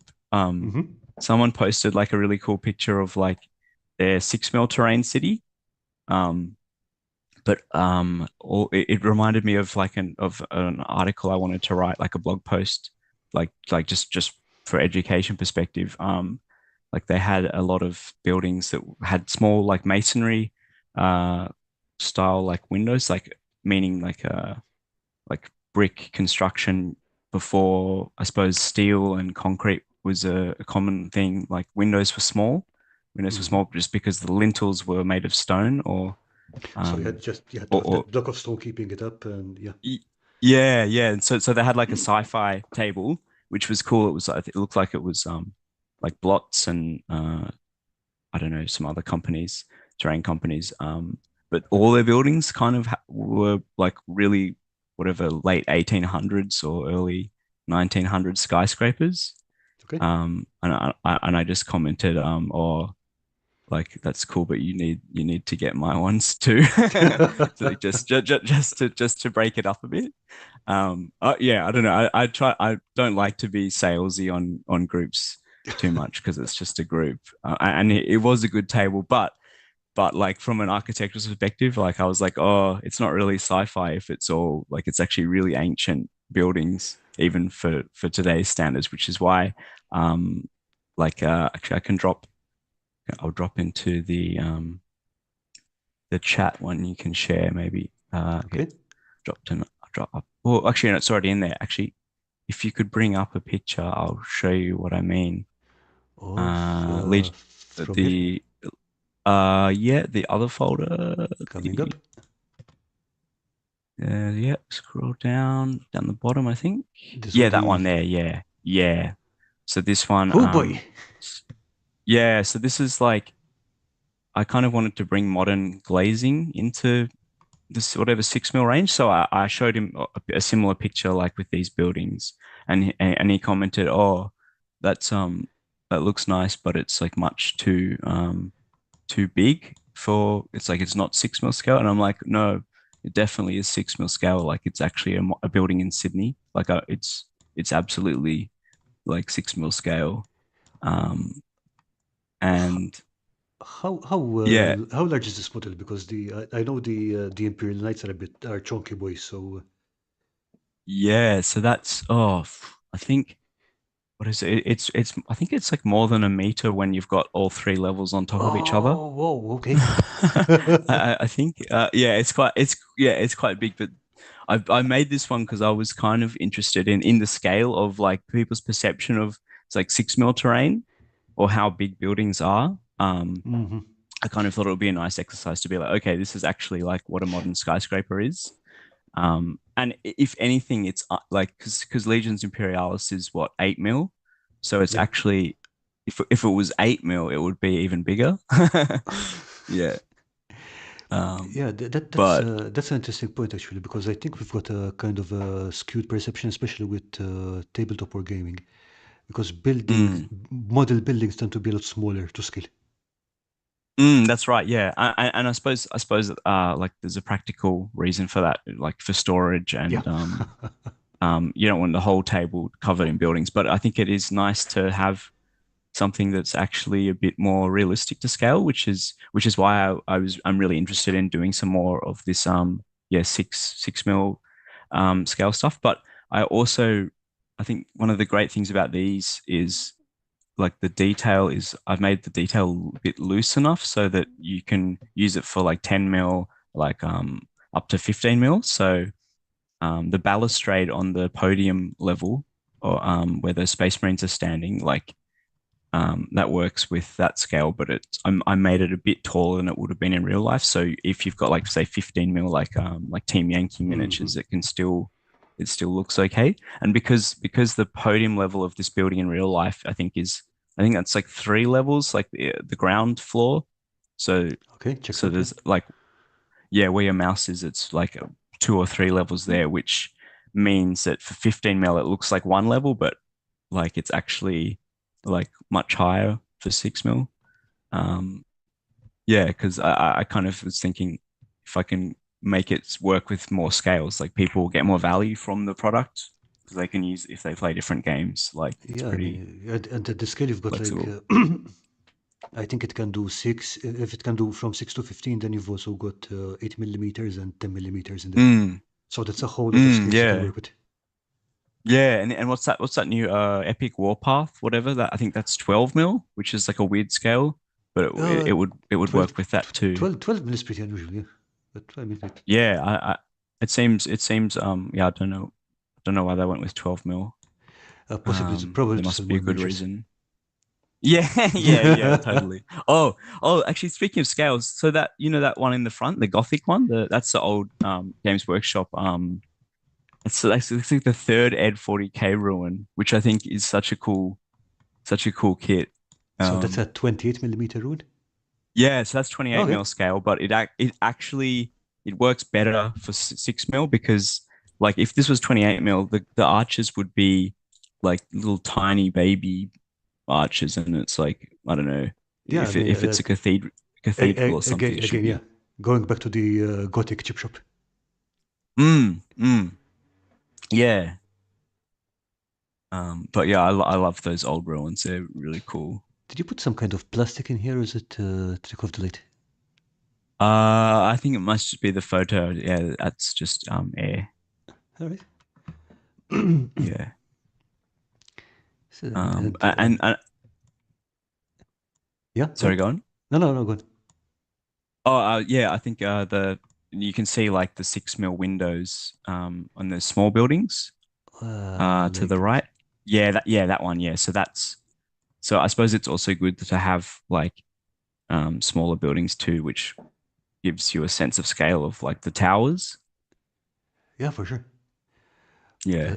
Uh, I was just admiring the details because you've got this kind of winch turret thingy here. Oh yeah, that was I saw like a what do they call them? Close-in weapon systems on like ships, for Okay. like shooting, like a what are they? Like a minigun or whatever, Hmm. shooting incoming missiles. I saw like it was like a Turkish design that looked really cool, which was I kind of adapt on, didn't copy fully, but kind of tried to do a version of that for Infinity for like the defensive turrets. It was like a rule where you get like yeah, like a static turret that can shoot all 360 degrees around. That was what that was for. But I suppose it in 6 mil it would just be like quite a big one, which would be cool. Yeah, yeah. In the Uh, meantime, let's see. Chris is saying it's really clever how much versatility you put into your brutal cities designs. Your buildings are incredibly flexible across settings and genres. Yeah, I mean, again, some of this could be used for modern settings apart from sci-fi ones. yeah, absolutely. Yeah, thank you. BGD, is that his Yeah, name? that's BGD, that's The Chris. Oh yeah, thanks, Chris. Yeah, yeah, like I th- I think that's kind of also why I like kind of more minimalist details, and like brutalism in general, because because it literally is from the whatever the 60s and 60s to 80s. But like all these sci-fi films like RoboCop, The Expanse, has like a like the Martian embassy, is like a brutalist building. There's heaps Yeah. of other examples. Plus, I mean, Judge Dredd kind of made it into Yeah. Mm. its official look kind of thing. Yeah? Yeah, totally. Yeah, yeah. Um, so I think it works pretty well for Oh that. yeah, absolutely. Oh, and so to I suppose if we talk about flexibility, these towers, I wonder if I've got, did I give you these other photos? Because these actually turn into 28 mil terrain as well. Let me Uh, check that real quick. In the meantime, Campaign Terrain is saying it's the same issue as realistic 25 millimeter yeah, scale pine trees should be 17 inches tall. Yeah, that absolutely. Yeah, which is why I reckon you can easily use 28 mil terrain trees for 6 mil or whatever, because it could just be a proper forest. so let's see. Um, Was this one? This one? I don't know. Did I even put it? So I can just send it now. But Yeah, go ahead. yeah. So basically, you turn it. Oh, here's a couple of pictures. I'll put them in. Sorry, I should have done this before, but I've been Yeah, pretty no, busy don't trying worry. to. Yeah. It's all good, man. Um. I just saw something that I almost forgot, and we have to go over that one, okay? Oh yeah. Sure. Cool. Okay. I'll put a couple things in. Ads. Here we go. Oh yeah. Okay. Here we go. All items. Okay, uploading now. So you should get some pictures, Yep, we're getting product them. images. Oh, here we go. And this one. Yes. Okay, these ones are cool. Okay, which Yes. one do you Oh, start yeah. from? So on. What's that? The maybe just the unpainted one would be good. Yeah. Yeah, that one. Yeah. So that's actually what like the structure of the tower. And I did a few iterations of this because it wasn't strong enough initially. Like if you see that junction at the corner. There's like two tabs at the corner at the front. Yeah, probably middle of the image. Uh, Uh, how do I describe it? See the angled paneled column, Angled paneled column. like it's like the big wall, This one, okay? or the roof. Yeah, yeah, that bit. Yep, yep. If you go all the way down, yeah, at those points I had to add Ah, these okay, this okay, okay. piece to just give it a more strength. Like the earlier version didn't have it, and it I came see. apart All right. way too easily. Yeah. Um, So this one, I don't know. Sometimes I guess the development takes longer than you'd think it would of like a pretty simple thing, but I try to test things to make sure they work. But yeah, so this is basically turning that building on its side, and then it's I've engraved like this 28 mil like door and window, Okay. so and added this deck. Um, Oops. Uh, so I'm guessing yeah, it's yeah, this one, yeah? yeah, that's it. Yeah, so there now you've got the building that is 6 mil terrain, like officially, I guess, works with yeah, 6, 8, 10, 15, and even 28, which I think is pretty fun. Yeah. And it looks yeah, like the light coming through the plastic I think is really cool. Um Oh, yeah. yeah. And now that looks yeah, it looks pretty I suppose it reminds me a bit of what is it? LV-426 in Aliens. Oh, yeah. Yeah. Hey, are those kind of like server X MDF as well? Yeah. Oh, well, Yeah, all right. that's right. That's MDF. Yes. The fans on top, yeah, like it's pretty finely engraved. Nice. Yeah. Yeah. Let's see.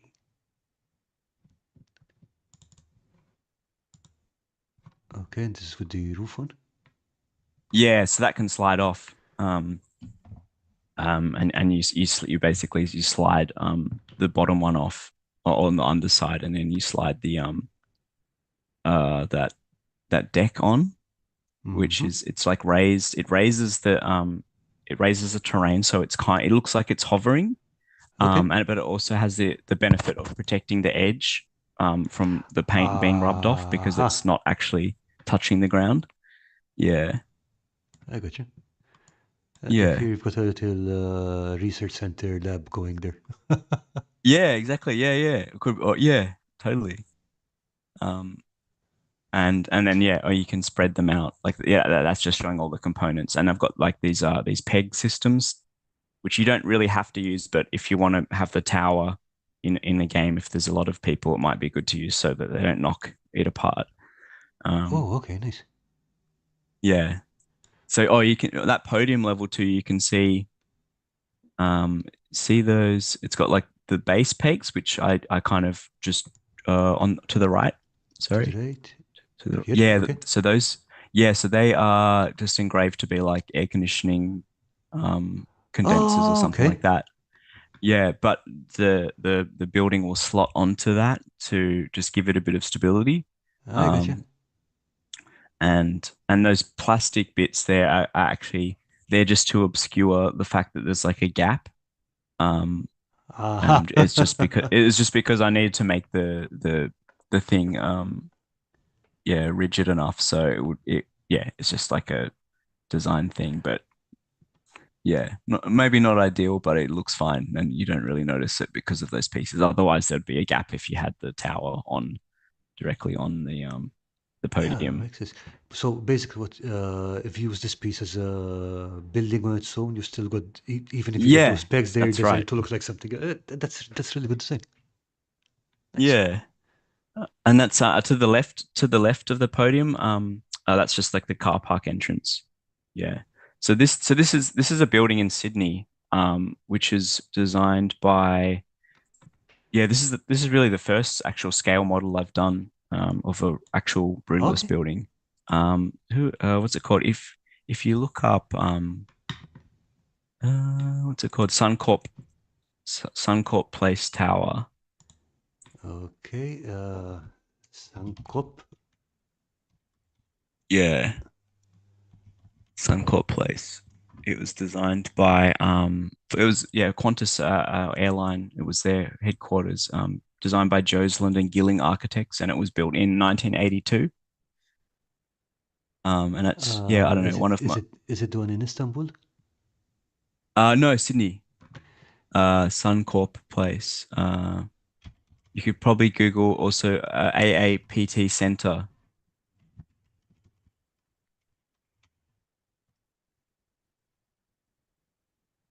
One sec. Uh,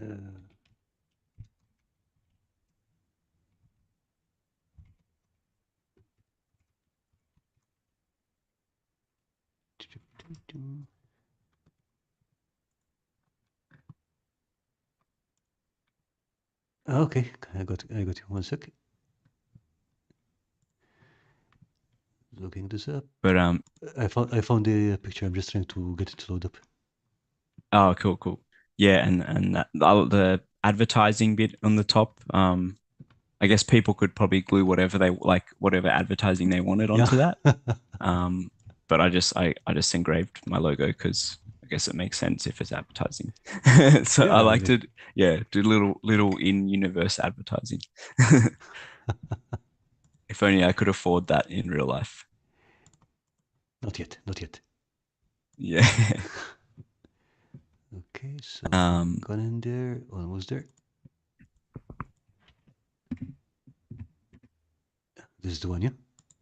yeah, that's it. Yeah, yeah. So that's yeah. So I've got like I've engraved or cut the little satellite dish at the top too on the yeah. Try to be accurate.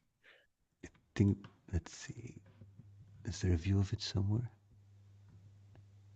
Uh, Somewhere here, Probably maybe? yeah. Yeah, okay, I see Yeah. it, See, yep. yeah, yeah, yeah. And that so the on that top level, they're the air conditioning condensers. Uh-huh, Those white elements. okay. Yeah, there. Yeah, yeah. And I love the like the mega frame the concrete truss This thing. one, yeah? This looks really nice. Yeah. So this one I can't really claim this is my design, but I suppose it's my design to flip the thing on the side and make it make it 28 mil terrain. I mean, it looks really good, seriously. Thank you. Yeah, Oh, it's a I cool didn't engrave building. it. Yeah, yeah. So I suppose you get a sense of how big the other building, like the one that looks like a fortress in the middle. Yeah? Yeah, like that one's got quite a large footprint. Yeah, and it was also fun to just show people, oh, like if this was like say a museum or an art gallery, like it would be this big, Yeah, really. that makes sense. Um, I really like the round building over here. The cylinder shape. Thank you. Yeah. That one's inspired by this building in Newcastle called the Roundhouse. And it's a brutalist used to be a council building and when I was yeah at EJ doing architecture I would lodge DAs in that building because um Brown University. Oh, I'd like to see that. Okay, let me see if I But yeah, can find it. What you were saying about this round building? yeah. Oh, yeah, I used to lodge DAs. That's like a development approval for yeah, to council so that they could get approved and judged. Um, and that round building is kind of it's not exactly like, but it's inspired by yeah that building in Newcastle, which is quite nice. And it's cool. It's cool to be able to do like something that's round, like because you don't typically get round structures from MDF Yeah. terrain. But by using yeah other materials as well, I can. I Yeah, mean, it's I think a the good design choice there, though. yeah. Oh, and yeah, more ducks on the roof. You can or probably this is probably a good way to see if you see the air conditioning on the large I call it museum building. This one, yeah. Yeah, if you zoom in, you Uh, can th- see some small holes, some small tabs. so this is about as far as I can zoom in on this one. Oh, okay, yeah. Um, just above that air conditioning part, you can see some small holes. So this was before this was like the pre-production version, um, where you had to like slot all the columns into the roof, like the roof slab, which Ah, was okay. really annoying to. It was a horrible experience. So I've like changed the design a bit, so it shouldn't be. Yeah, it'll be nice to make. Apart from that, it was actually it went together really well. Apart from that one part. I get Um, you. which annoyed me a lot. So I changed it. So I'm guessing it was that one kind of thing. It's almost perfect, but I need to get this fixed. Yeah, yeah, that's right. Yeah. So Um, let's see. In the meantime, let's come on, paste. No, not pasting. One sec. are you looking up The what was it, Brown University? yeah, I found the picture, but it didn't copy the link for some reason. Copy image link. There we go. Okay, I'm guessing it's this one. Oh, that's great. Yeah, that's lovely. Yeah, yeah. Oh, actually, this is a perfect example. So if you zoom into the towards the lobby, um, Shit, that's a so tiny one. Yeah. you yeah, yeah. So like another thing I'm trying to like maybe the comment on the group where the guy was like, oh, that would be way too big for 6 mil terrain. Um, but like lobbies, like the height from the floor to the ceiling is usually like 8 meters easy, 8 to 10. It's like pretty common for like skyscrapers Mm-hmm. and like civic buildings where people kind of like maybe have a perception that like a door being like 2100 high. Um, I don't know whether it is in Imperial, but um yeah, maybe people are like thinking terrain is based around like how high their house windows and doors are, but like urban like civic buildings don't have the same proportions in Definitely. Yeah, their yeah. doors That's a good and point. windows because yeah, so that's why you can kind of get like dual use as well for from this terrain because for 15 mil it's like oh yeah well maybe for 15 mil it is a bit smaller like maybe uh like it still looks okay but you don't get the grandness but whereas for 6 mil like you get the proper like the scale. Oh yeah, for sure. Yeah.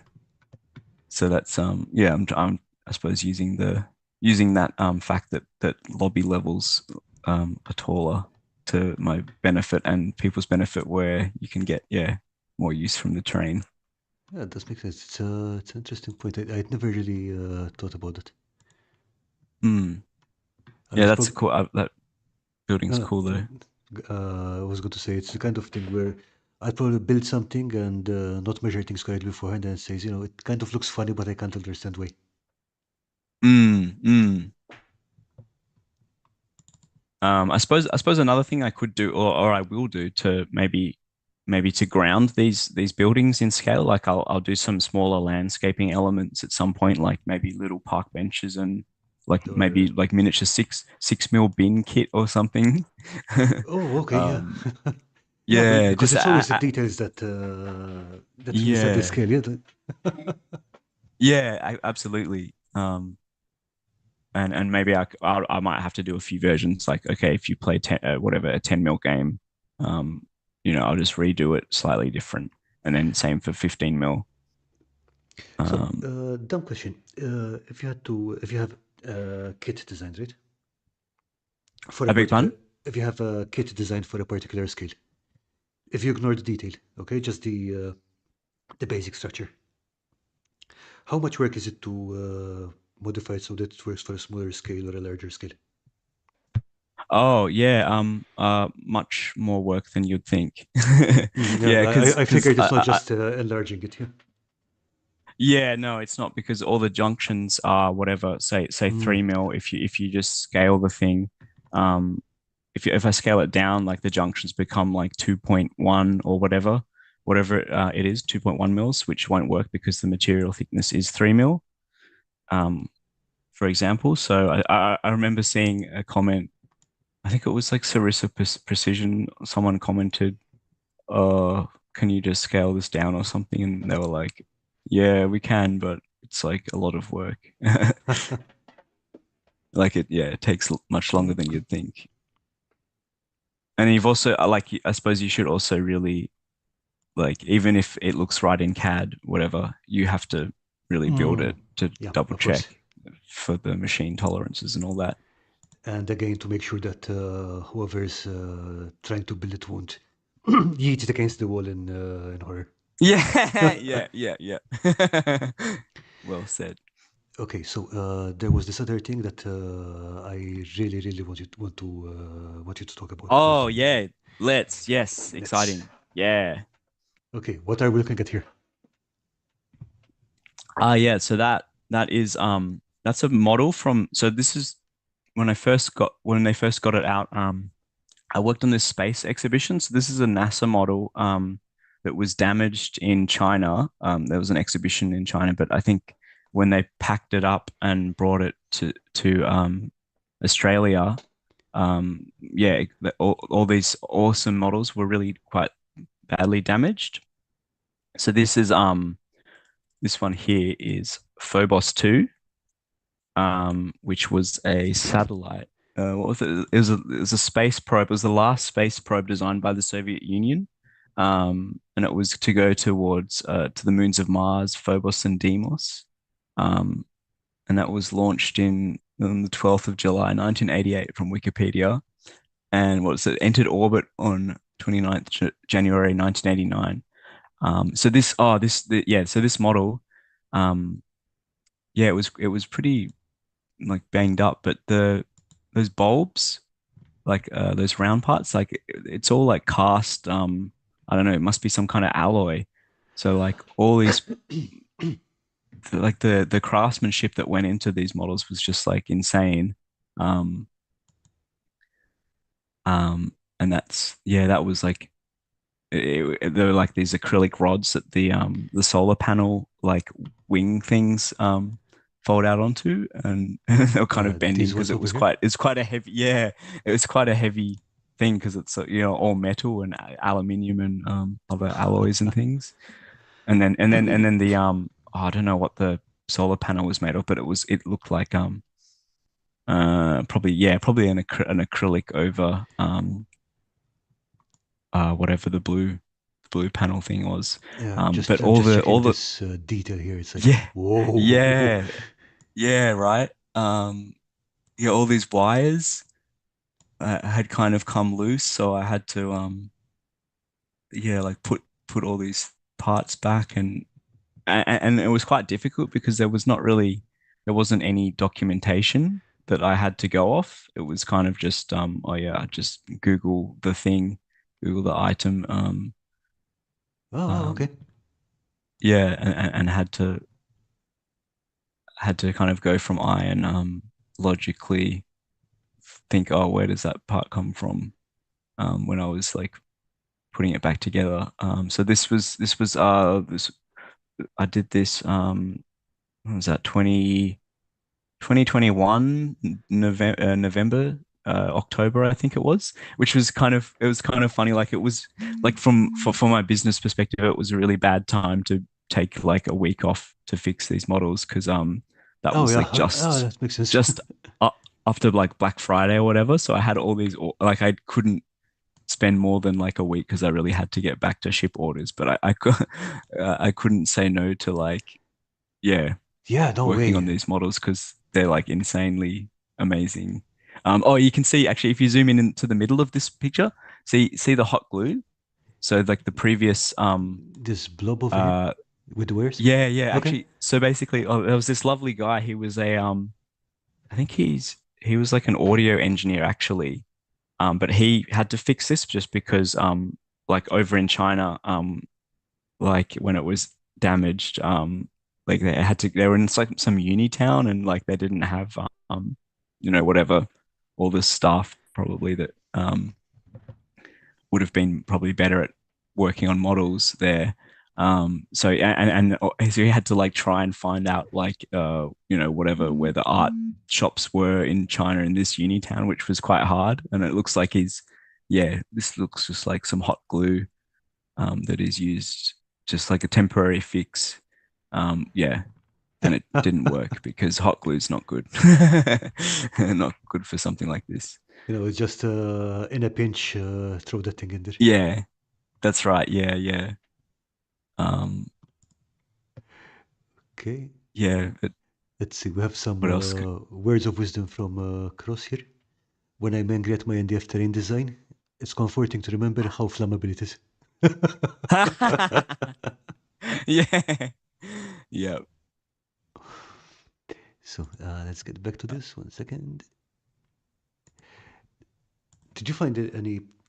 trouble working with this kind of repairing this because it doesn't seem like any material that you were familiar with. Yeah. Yeah, yeah. I mean, it was very different to, I guess, the model making I do.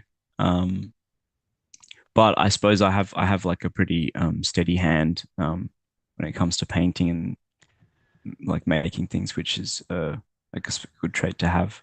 But I had to yeah, like I think at some points to actually if you look towards the left, see those parts are 3D printed. There's like a gray triangle where the wing Uh, connects to the left. Yeah, there. Yeah, so that they look like probably an ersatz fix by someone else actually, because that they were like printed FDM, oh, quite okay.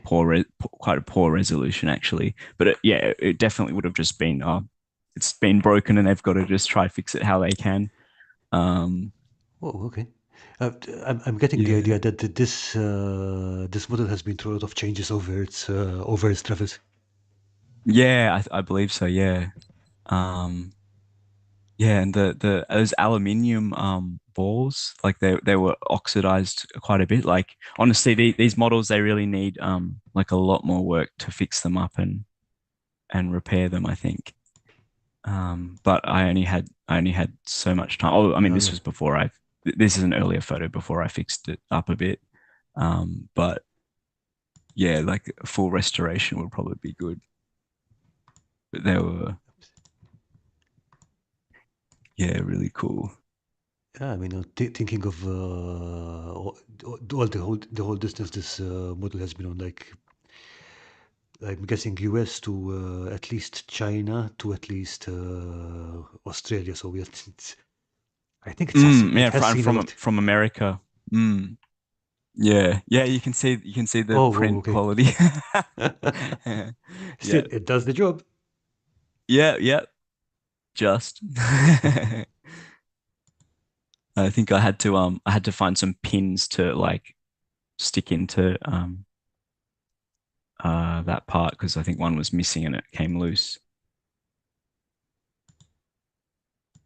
Man. Yeah. Oh, this was yeah. I think that looks like some epoxy glue that had come off that little bracket thing. Oh, yeah. And it So I looks like had it was a yeah. previous fix, yeah? Yeah, yeah. So that was a metal alloy and it looks like it snapped or something. And actually, this looking at those screws reminds me. So I had to find all these. What was it? It was. I think the screws for this one were imperial. Because Oh, it oh, was good. it was Okay. All right. Oh, yeah. So it's a NASA model, and then they were like these weird, like tiny machine screws. And that actually that took like probably a day trying to just find screws to replace the lost ones. Um, like driving all around Sydney with like the I guess he was like a project manager for the okay. exhibition. He got in contact with me. He was a cool guy. Yeah, we were driving all around trying to find yeah these tiny. Trying to find. Oh, good, good. Yeah, yeah, exactly. I mean, And I was also sorry, go on. no, I was saying, where did you even find them? Like some kind of glass repair shop or something like that? Because, Yeah, I think I got a few from some hardware stores, but yeah, it was like yeah, trying to go to model shops.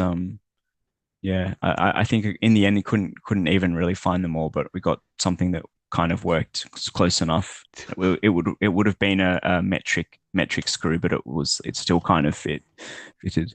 yeah, I Oh, think this I, so this is granite, which is another Soviet.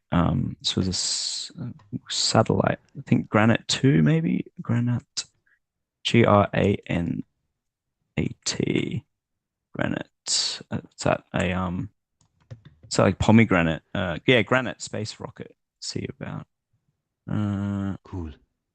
yeah. So this one was a space observatory, Soviet space observatory, developed in collaboration with France, Denmark, and Bulgaria. It was launched on the 1st of December 1989 aboard a proton rocket and placed in a highly eccentric 4-day orbit, of which 3 were devoted to observations. Yeah, so that's what this one is, which is yeah. I suppose that long, I think that long like column element. Hmm. Just looking at the comment, that would be Yeah. the, I suppose the what's it called, uh, observatory thing, or The telescope, I okay, guess. yeah, okay. Yeah. Or, I or mean, is I'm just or is the spot for the space epoxy glue? yeah, yeah, yeah, yeah, probably. Yeah. I mean, epoxy. It would probably be great in space as long as you're not re-entering. Yeah, this one. Oh, so this one was much harder to fix, really, because it was these wings. The solar arrays were really broken. Um, but Yeah. look at the detail of the cabling, Oh yeah. all this little rubber cabling everywhere. It was crazy, and like this gas exchange system thing, and No, I mean all yeah, of this is like yeah. Oh, I'm just remembering now, looking at this, how dusty it was too. I cleaned it up quite a bit with a brush, but it was really hard to get everywhere, and like using compressed air wasn't really enough even. whoa, all right. So it was really caked on kind of thing, yeah. Yeah, yeah, it was like decades of dust, um, in between those, yeah, all these Oh wow, okay. components. Yeah, and oh, yeah, I had taped some see that the tape at the top. The tape at the top. This Yeah, black tape here. yeah, just to support one of the platforms, Oh, okay. while it was being fixed. Yeah. Yeah, oh, and see all those tiny screws. They're like that. Some of them were missing even, but these machine screws. Oh, good. Yeah, I guess at some point everyone was like, okay, this just has to look correct. We don't need to send this out to do space. It's okay if the screws are not the exact ones. Yeah, yeah, yeah, Yeah, because I mean, at the end of the day, probably given when these models were made, it's probably that the uh, the country that the company that made the screws wasn't probably didn't even exist anymore. yeah, yeah, yeah. Totally, absolutely. Yeah. So actually, the other what Phobos 2, Hmm. the the probe, that one actually failed. Um, So I'm just reading. Yeah, it just from Wikipedia, it says that it operated nominally throughout the cruise towards Mars. It was gathering data on the Sun, interplanetary medium, Mars, and Phobos. Um, and it investigated Mars's surfaces and took 37 images, but something went wrong during the just before the final phase of the mission. Um, and the signal was lost, and Ah, crap. and apparently, yeah, the malfunctioning of an onboard computer. Um, yeah, what was it saying? Shortly before the final, so it was going to go towards release 2 landers, a mobile hopper, and a stationary platform on Mars, but yeah, it died. Yeah, it Yeah. happens. I mean, Beg your pardon. second. Um, I'm just reading too. So it says mission profile. It says Phobos 2 started to develop problems during the interplanetary flight phase of the mission. By the time it had reached Mars orbit, 2 of its 3 computers were malfunctioning, and one computer was completely dead. Second was starting to fail, and the probe depended on 2 computers to agree on any decision. So one healthy computer left couldn't outvote the other 2, which were broken, so it couldn't, like, yeah, make decisions, which is Yeah, pretty interesting. speaking as a software engineer, you should never leave anything important up to computers. Yeah.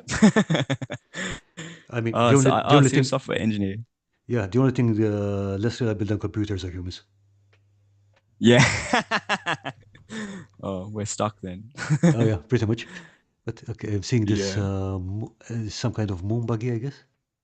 Yeah, that was the lunar rover model. Um this one was really hard to fix too. Yeah, I can see that some Because breaks in here look really really nasty. yeah, and like the wheel system maybe yeah, if you see the top, yeah, that's a better picture. Yeah, like the wheel system was like very fragile and Oh, yeah. Yeah, that was actually quite very tricky to fix. I think I used yeah, epoxy glue and I think I can't remember if I pinned it. I had to pin some parts of I think probably the other models, maybe not this one. yeah, this one There would have was been really also hard there, to pin. yeah. This was horrible to glue. I might have pinned it. I can't remember actually, but there was also an acrylic block that gave it some support Hmm. that it sat under. So those wheel parts weren't fully load bearing, which was So good. like did this block, I guess, yeah. Yeah, exactly right. Yeah, yeah. This that looks like a what 1 to I don't know 35 or something. Oh no, probably 1 to 20 ish maybe. I think this one was. I think I didn't have to fix that one. That was like a newish model of a Chinese. Was Some it kind of lunar probe, I probe or guess. I did. I think I'm giving. yeah, a rover. It was either a lunar rover or Mars one. That was. I think that was a recent mission, like Chinese mission. So that one, yeah, didn't have to fix that, which was cool. Oh, and that's the bottom of granite, I think. And so it had this big. This was just like a big heavy metal plate. Whoa. Okay. Um, which then sat on that bowl looking base, and that was a polypropylene. That was like a cutting board kind of thing that it was based mounted to. Okay. Um, so I think what was it for? I think when they were transported, yeah, maybe there wasn't, it might not have been enough shock absorption, like Okay. or whatever. The handling of the crates was a bit rough, I think. Um, yeah, but it would be the whole industry, like actually expertise needed to ship like actual Yeah, makes sense. I mean, it's delicate delicate stuff. artifacts. Yeah. Yeah, it would be quite interesting to work. I think I think some people like they kind of make if you put a bag on something. So if you put like a plastic bag and then we're using like expanding foam, It I will be think fine. people, yeah, I think people kind of use that to like make a mold ish. Yeah.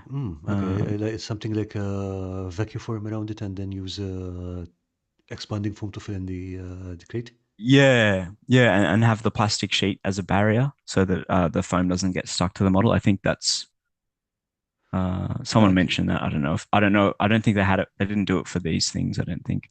But yeah, you could do that. Yeah. Okay. So Actually, Dungeon Matron has the real reason for the Phobos malfunction. yeah, yeah.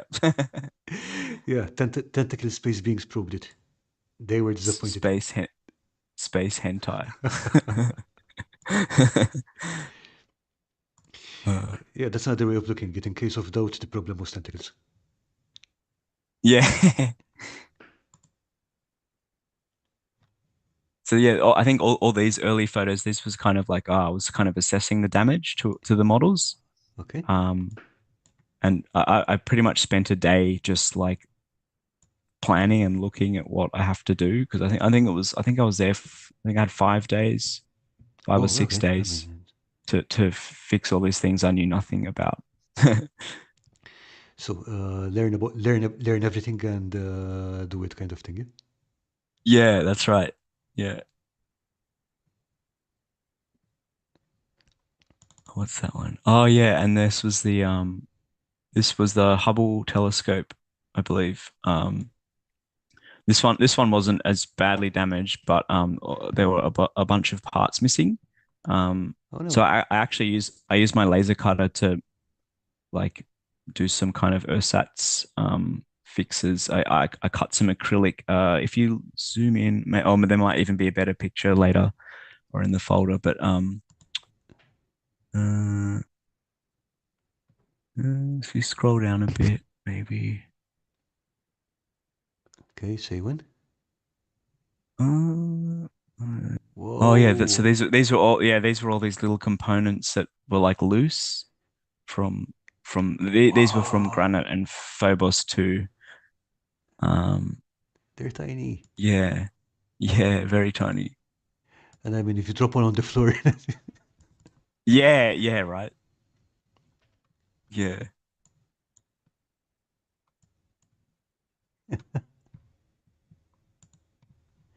Um, yeah, so I've got like I think looks like most of these pictures are yeah. What am I looking for? Oh, I okay, think this yeah. is the one, yeah. Here's Yeah, these ones. Yeah, so you can see these like brackets that hold on the that plastic tube. So a bunch of them were missing. Yes. So I like measured and I think I had a maybe digital caliper or whatever, just a ruler and yeah, measured these out and tried to recreate them in 3 mil or was a 5 mil acrylic with the laser cutter because yeah, I didn't have a 3D printer. Um, but yeah, I did some kind of fixes for that. Yeah, and glued back on these strips that came loose.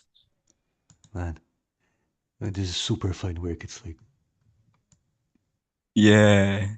Oh, okay. that's I think a piece was missing. Yeah, what I'm pointing to. Uh-huh. Yeah, and I had to. Oh, it was such a rush job, but yeah, I had to paint some of the missing. Oh, wow, okay. Yeah, paint the those yellow bits, the ones that I recreated. Yeah,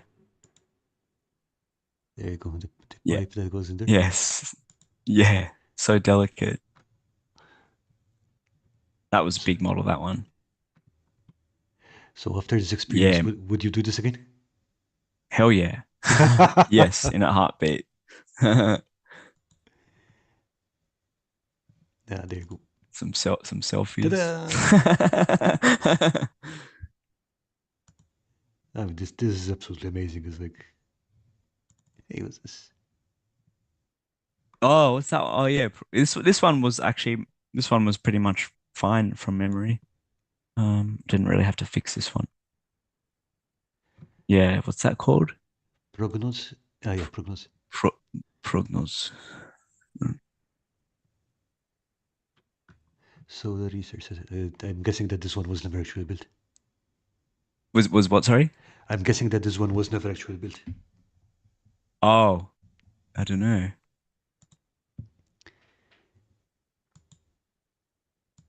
Yeah, so that's after I fixed it Nice. as much as I could. Yeah, yeah, and this one too. Oh yeah, so the wings are back on. Um,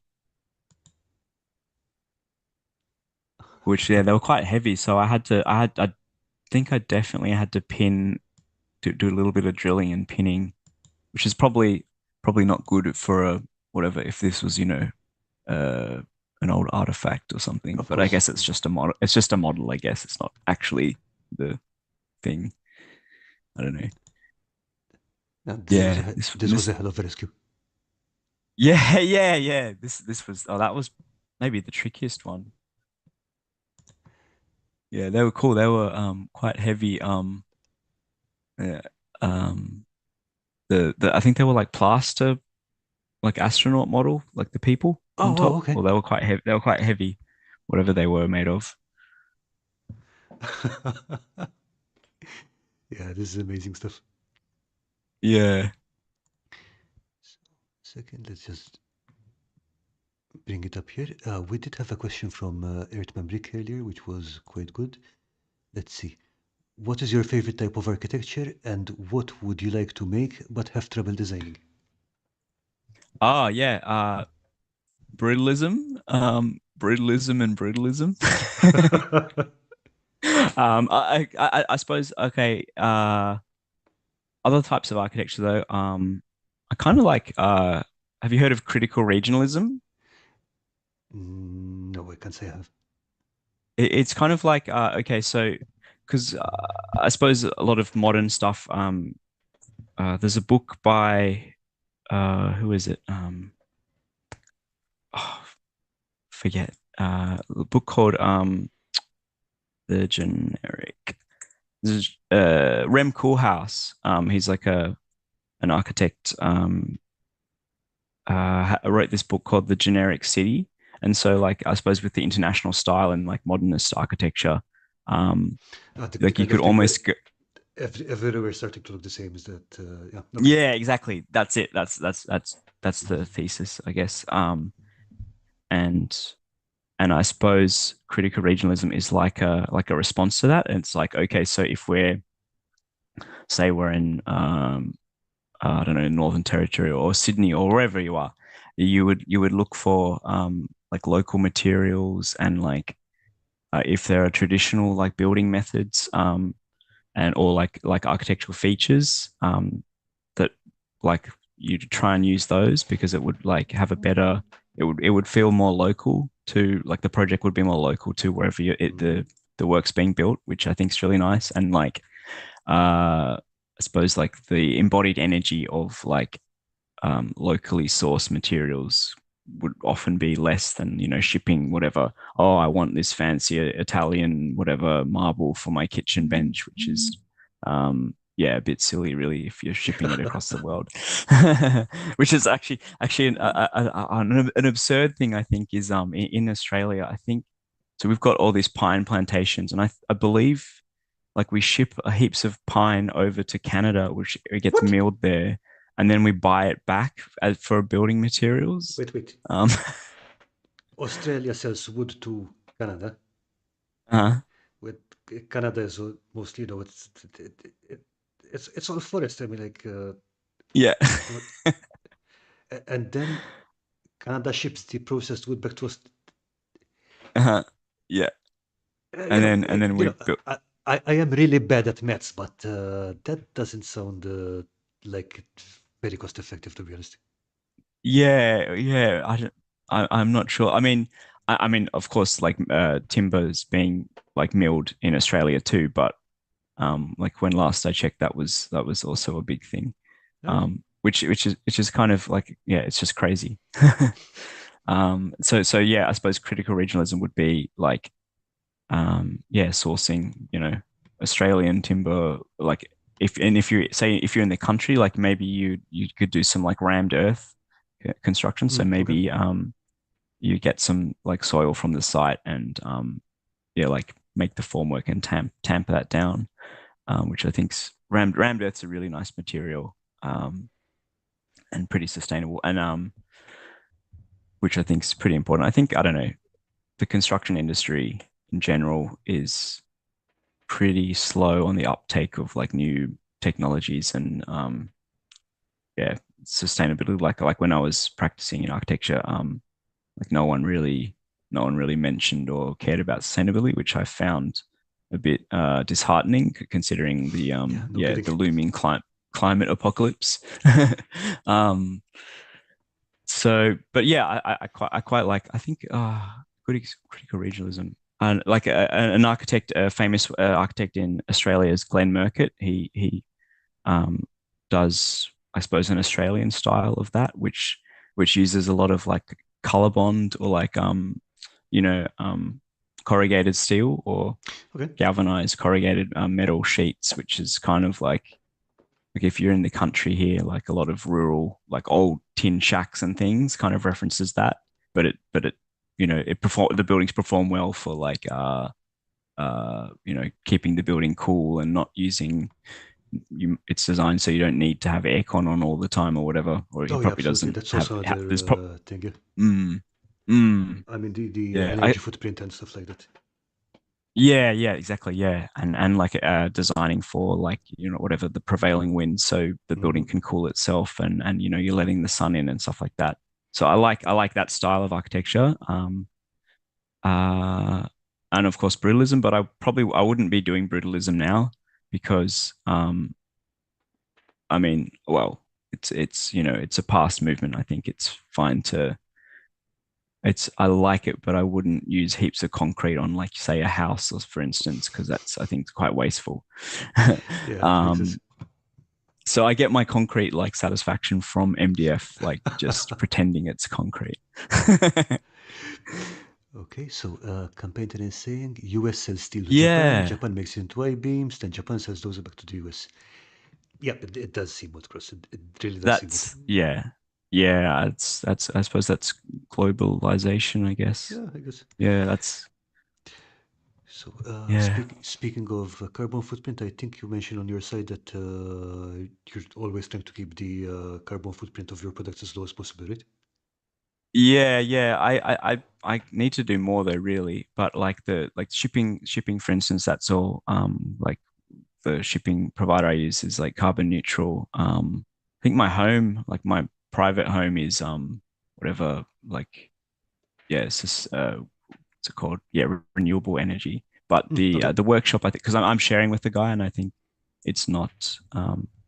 But yeah, I actually been thinking because I do really worry about the environment, I guess. But there's a building that there's a thing I'd like to do once I get time to finish the design.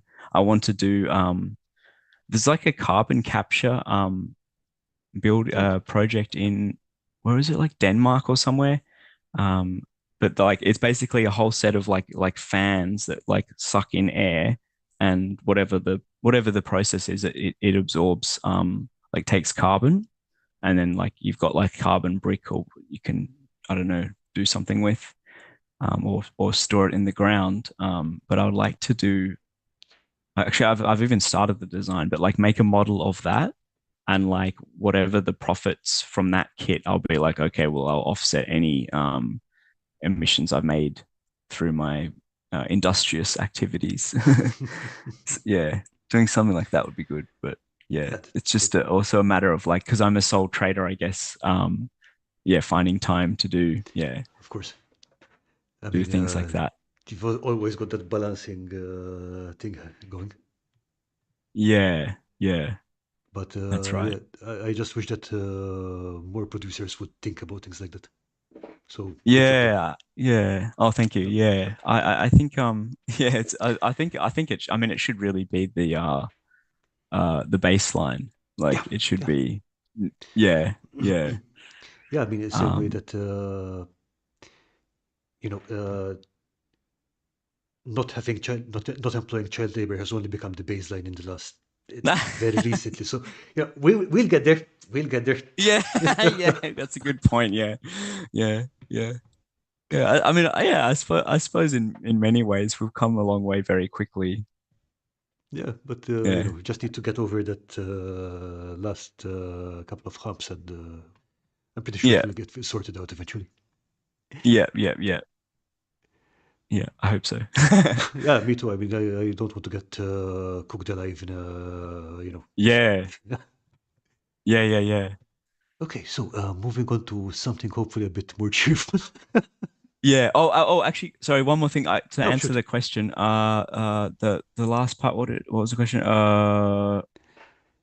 Something that you always wanted to design but had trouble designing, I think. Oh, yeah. So I answered brutalism because like you'll see a lot of like kind of chamfered oh, like a good example. Maybe you could bring up a picture or I just share my screen. I can do that now, right? Okay, yeah. Yeah.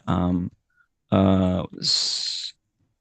I'll show you this building, which I would like to make a model of it because it's really fantastic, and it's actually been demolished, sadly, which is like I suppose another thing linking, I guess, environment stuff to architecture is like I think no building should be demolished really. Like they should just readapt. Okay, I'll share the screen. Here we go. Here is a cool picture. Oh, load. Oh, cookies. Where is it? Yeah, so that's Sampson House. So Okay. this is in London. It's near the river, but it's been demolished. But I love like the chamfered like angles, which is kind of Hmm. and like how clean it is. And I guess that's like you could do it with MDF, but it would be really hard, and you'd probably want to Oh fill yeah, in for gaps and sure. stuff like that. Yeah, so what I'm gonna do though is I've got a new program which is better for doing these shapes. I got it's called Rhino. It's really cool. Oh good. Okay. Been enjoying learning that. But it's I'll probably do like a 3D print this and then do like a silicon cast, make a mold of it probably, and then I could probably sell whatever the STL files of something like this or similar as well. But I would like to also produce the physical thing, which is I don't know, I, it's nice. I feel that I get like some satisfaction from making a physical thing, um, No, even if absolutely. you get, yeah, if you might get a bit less time to design stuff. But also, I don't like just designing. Like it gets a bit repetitive if you're just sitting by a computer all day. Um, Yeah, I get what you yeah, mean. Because at the end of the day, I mean, like I mentioned, I work in software engineering, and I at the end of the day, I need to make something solid. yeah, It's, yeah, it yeah. scratches that itch. Yeah. Yeah, yeah, totally. I suppose because you can say, "Oh yeah, I made that," or Yeah. whatever. There's a certain satisfaction. Yeah, but like that's so beautiful Yeah, it to is. me. Um, so yeah, doing chamfers and like angles like that, like I suppose like brutalism, it's quite a sculptural, like it's monolithic thing. Like if I guess if Hmm. you just Google brutalism, um, yeah, like oh yeah, good example. It's like a just like a monolith. Um, and yeah, having these angles. That's that's Zaha Hadid. That's not really brutalism, but it's a cool one.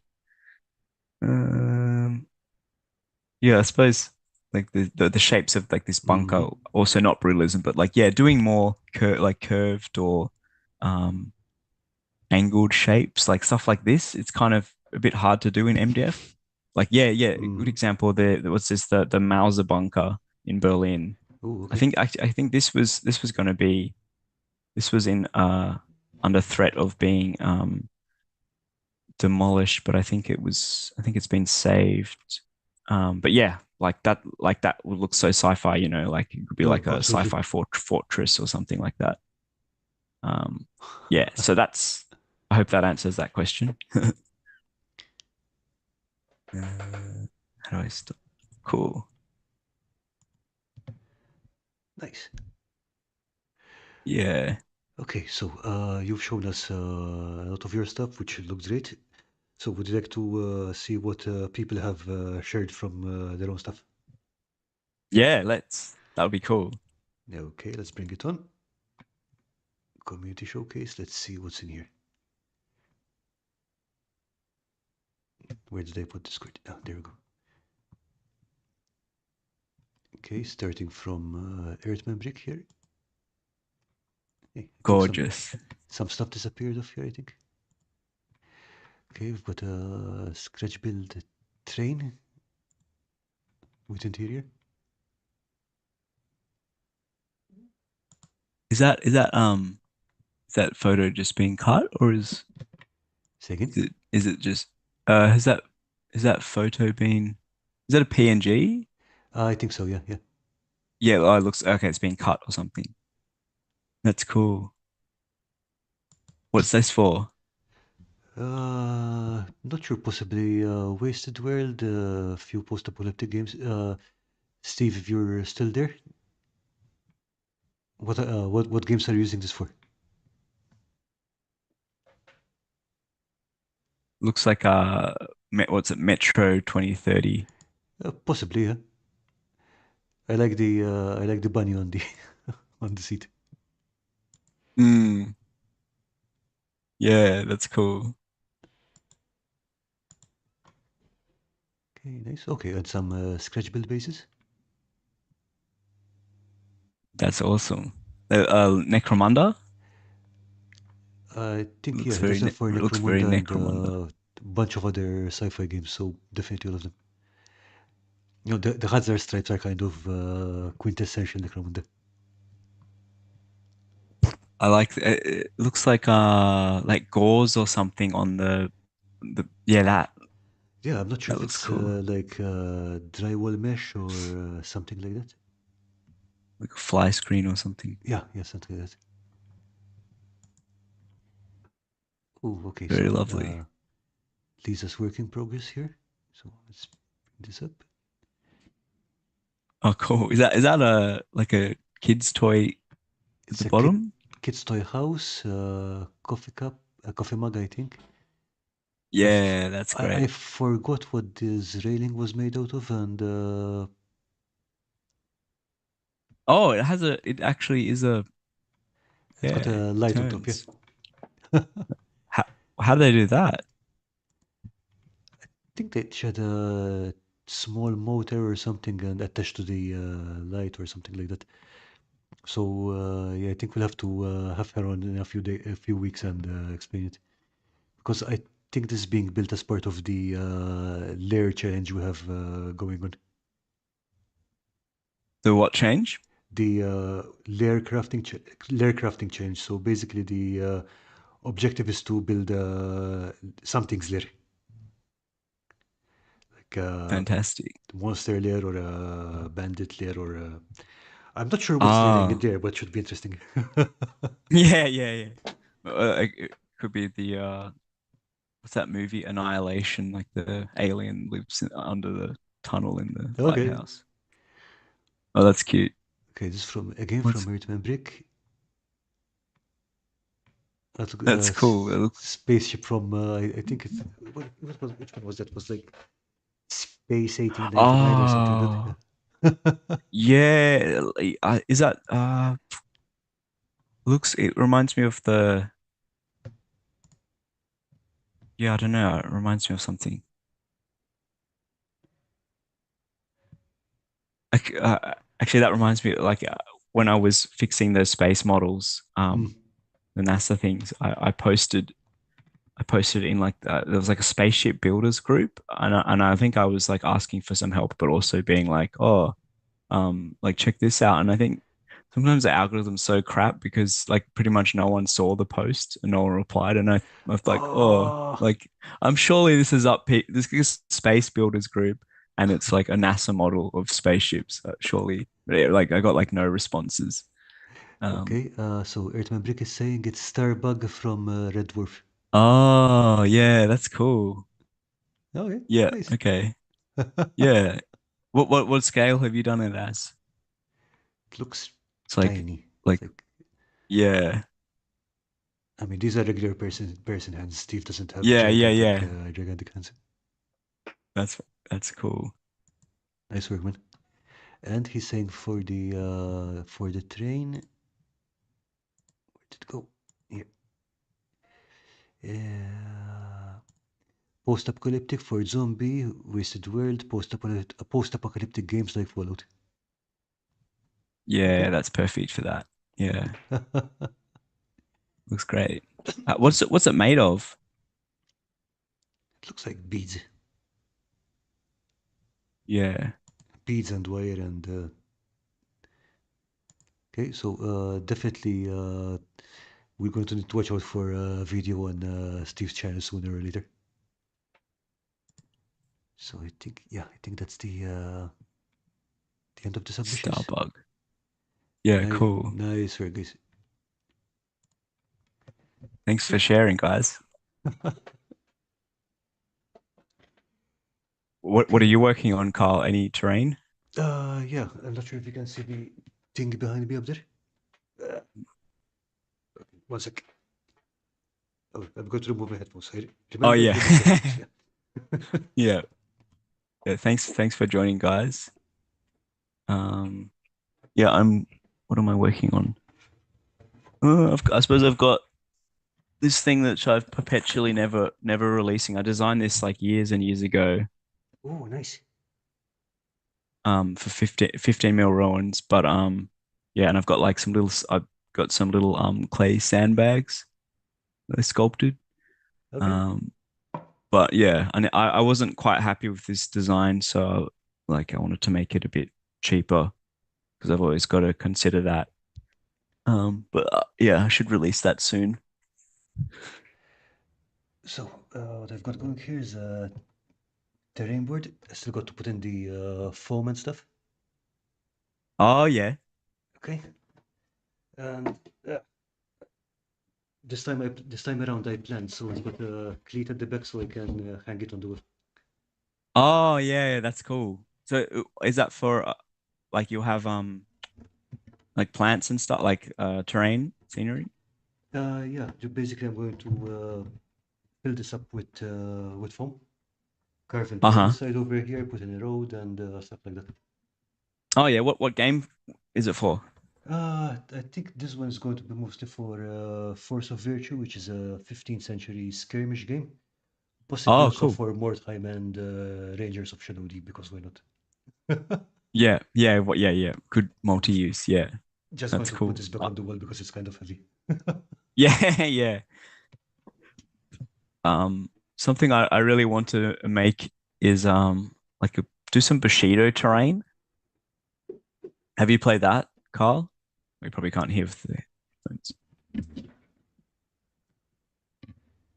Yep. Carl, have you played Bushido ever? No, I've seen it being played. I want to give it a shot sometime, but I haven't had the opportunity yet. Yeah, yeah. I played a tiny bit of that. Like a friend had like gave me some demo games. It's such a really unique game. It's almost like gambling, like because you're like okay, they've got 5 dice for their guy or whatever, or you've got four or something, and you're like, oh, how much am I going to attack and how much will I defend? Sometimes you're like, I'll go all out attacking, but maybe if they full defend, or I don't know, maybe they attack and defend and they beat your dice and you die or whatever. But anyway, I think I'd love to do a Bushido table because it's like two. I think it's like 2 by 2, so you could. It's so small that you can like Yeah, I you could mean, have it like it's exactly like it's that. like that. Yeah, That's a two by two. Yeah, oh, okay, well, perfect. Yeah, like you can. I suppose if it's just 2 by 2, you can go to such crazy detail. yeah, Like you can spend more time to do something really beautiful. yeah, pretty much. And yeah, now that you mention it, Japanese style buildings and scenery. That's something I have never done yet, and it would definitely be something that I would like to I would love to do that too. Yeah, yeah. do. I was thinking, oh, if you had like a coffee table and you could put like a glass top on it or whatever, and you could see the terrain Oh man, underneath. yeah, that would That'd be be so good. fun. Yeah. Yeah, that would be like the best. Like imagine like if you went to like a doctor's waiting room or something and like you just play a game of whatever. Um, Yeah, that'd be cool. beats those 10-year-old magazines, huh? Yeah. Yeah, totally. Yeah. Yeah, I will make a Bushido board one day. And like doing like water, like resins, like always really fun. I've never done like a two pack though, like epoxy resin, but I like Uh, to. I did, made a few. It's not, usually not a problem as long as you're very careful with it. Like, one, seal any openings. Two, seal any openings. Three, seal any openings. If you get that down.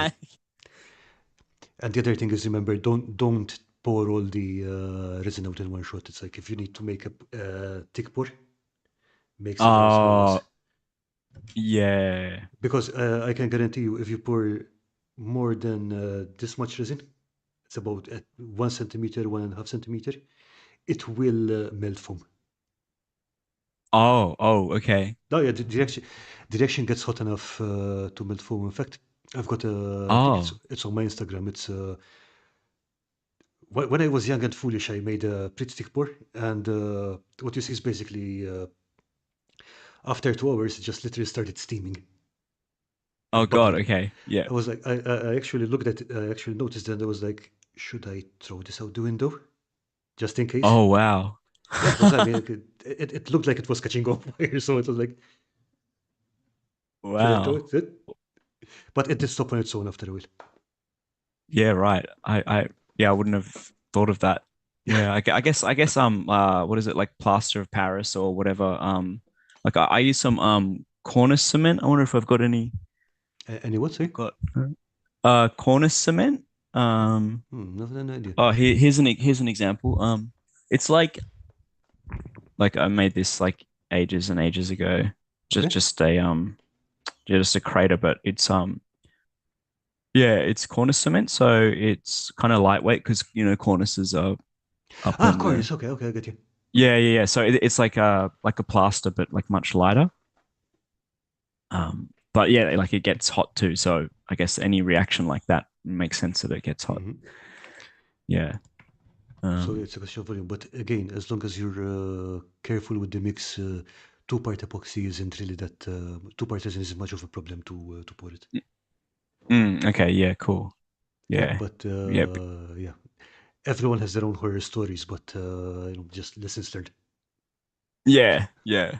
Okay. I'll keep that in mind when I do my river because actually that table behind me, actually Hmm. you can kind of see I've got like One sec. it's kind of yeah. See the river there? Yeah, the one where the bridge is, the red bridge. Okay. Yeah, I painted that only just recently, actually. Like I yeah, started this table like it was like an Armageddon like ash waste table Whoa, all was the right. concept. Um, but I've since added more like grass and stuff. But also, I think in my mind, an ash waste would kind of be a bit fertile too because it's ash is pretty good for growing things. Yeah. Um, in my version, and I was like, oh, like why are the Steel Legion tanks like they have this like greeny color, like this that kind of matches that grass. Good point. Yeah. Um, yeah, like but like the games were like at least back in the day, the Games Workshop like Armageddon tables, they were like brown desert, and that always confused me a bit. So yeah, that's my Armageddon table turned whatever everything table. Yeah, I mean, I mostly play Blood Angels, so basically they paint everything red, whatever the color of the terrain around it. It's like, Yeah, yep, yeah. we're Yeah. coming, and we want you to know we're coming.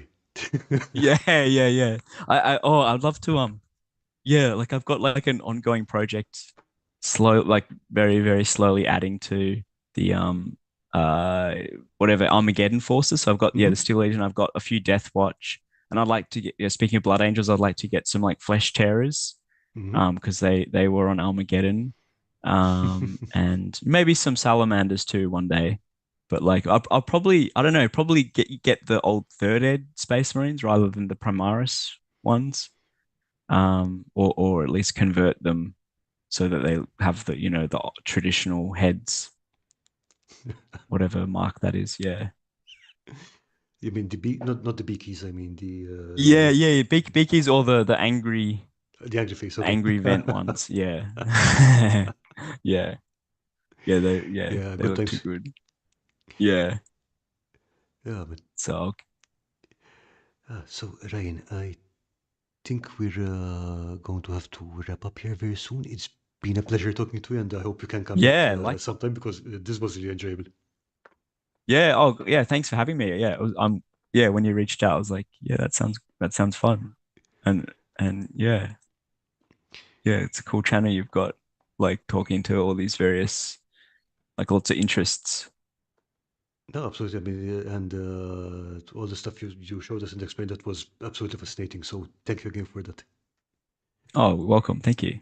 Okay, so we will try to get you back again sometime, and maybe to talk about explain it more about brutalism or whatever. We'll find some excuse to get you over. Okay, yeah. That would be cool. I look forward to that. Okay, so for everyone else, thank you so much for watching. Now there will not be a stream next week because it's Easter, so you guys should probably spend some time with your families or something like that. And yeah, as soon as we have more streams coming up, I'll put them up in the Discord. So again, thanks everyone. Thank you again for watching and have a great night. Bye. Thanks, Carl. Hey, thanks man. Bye.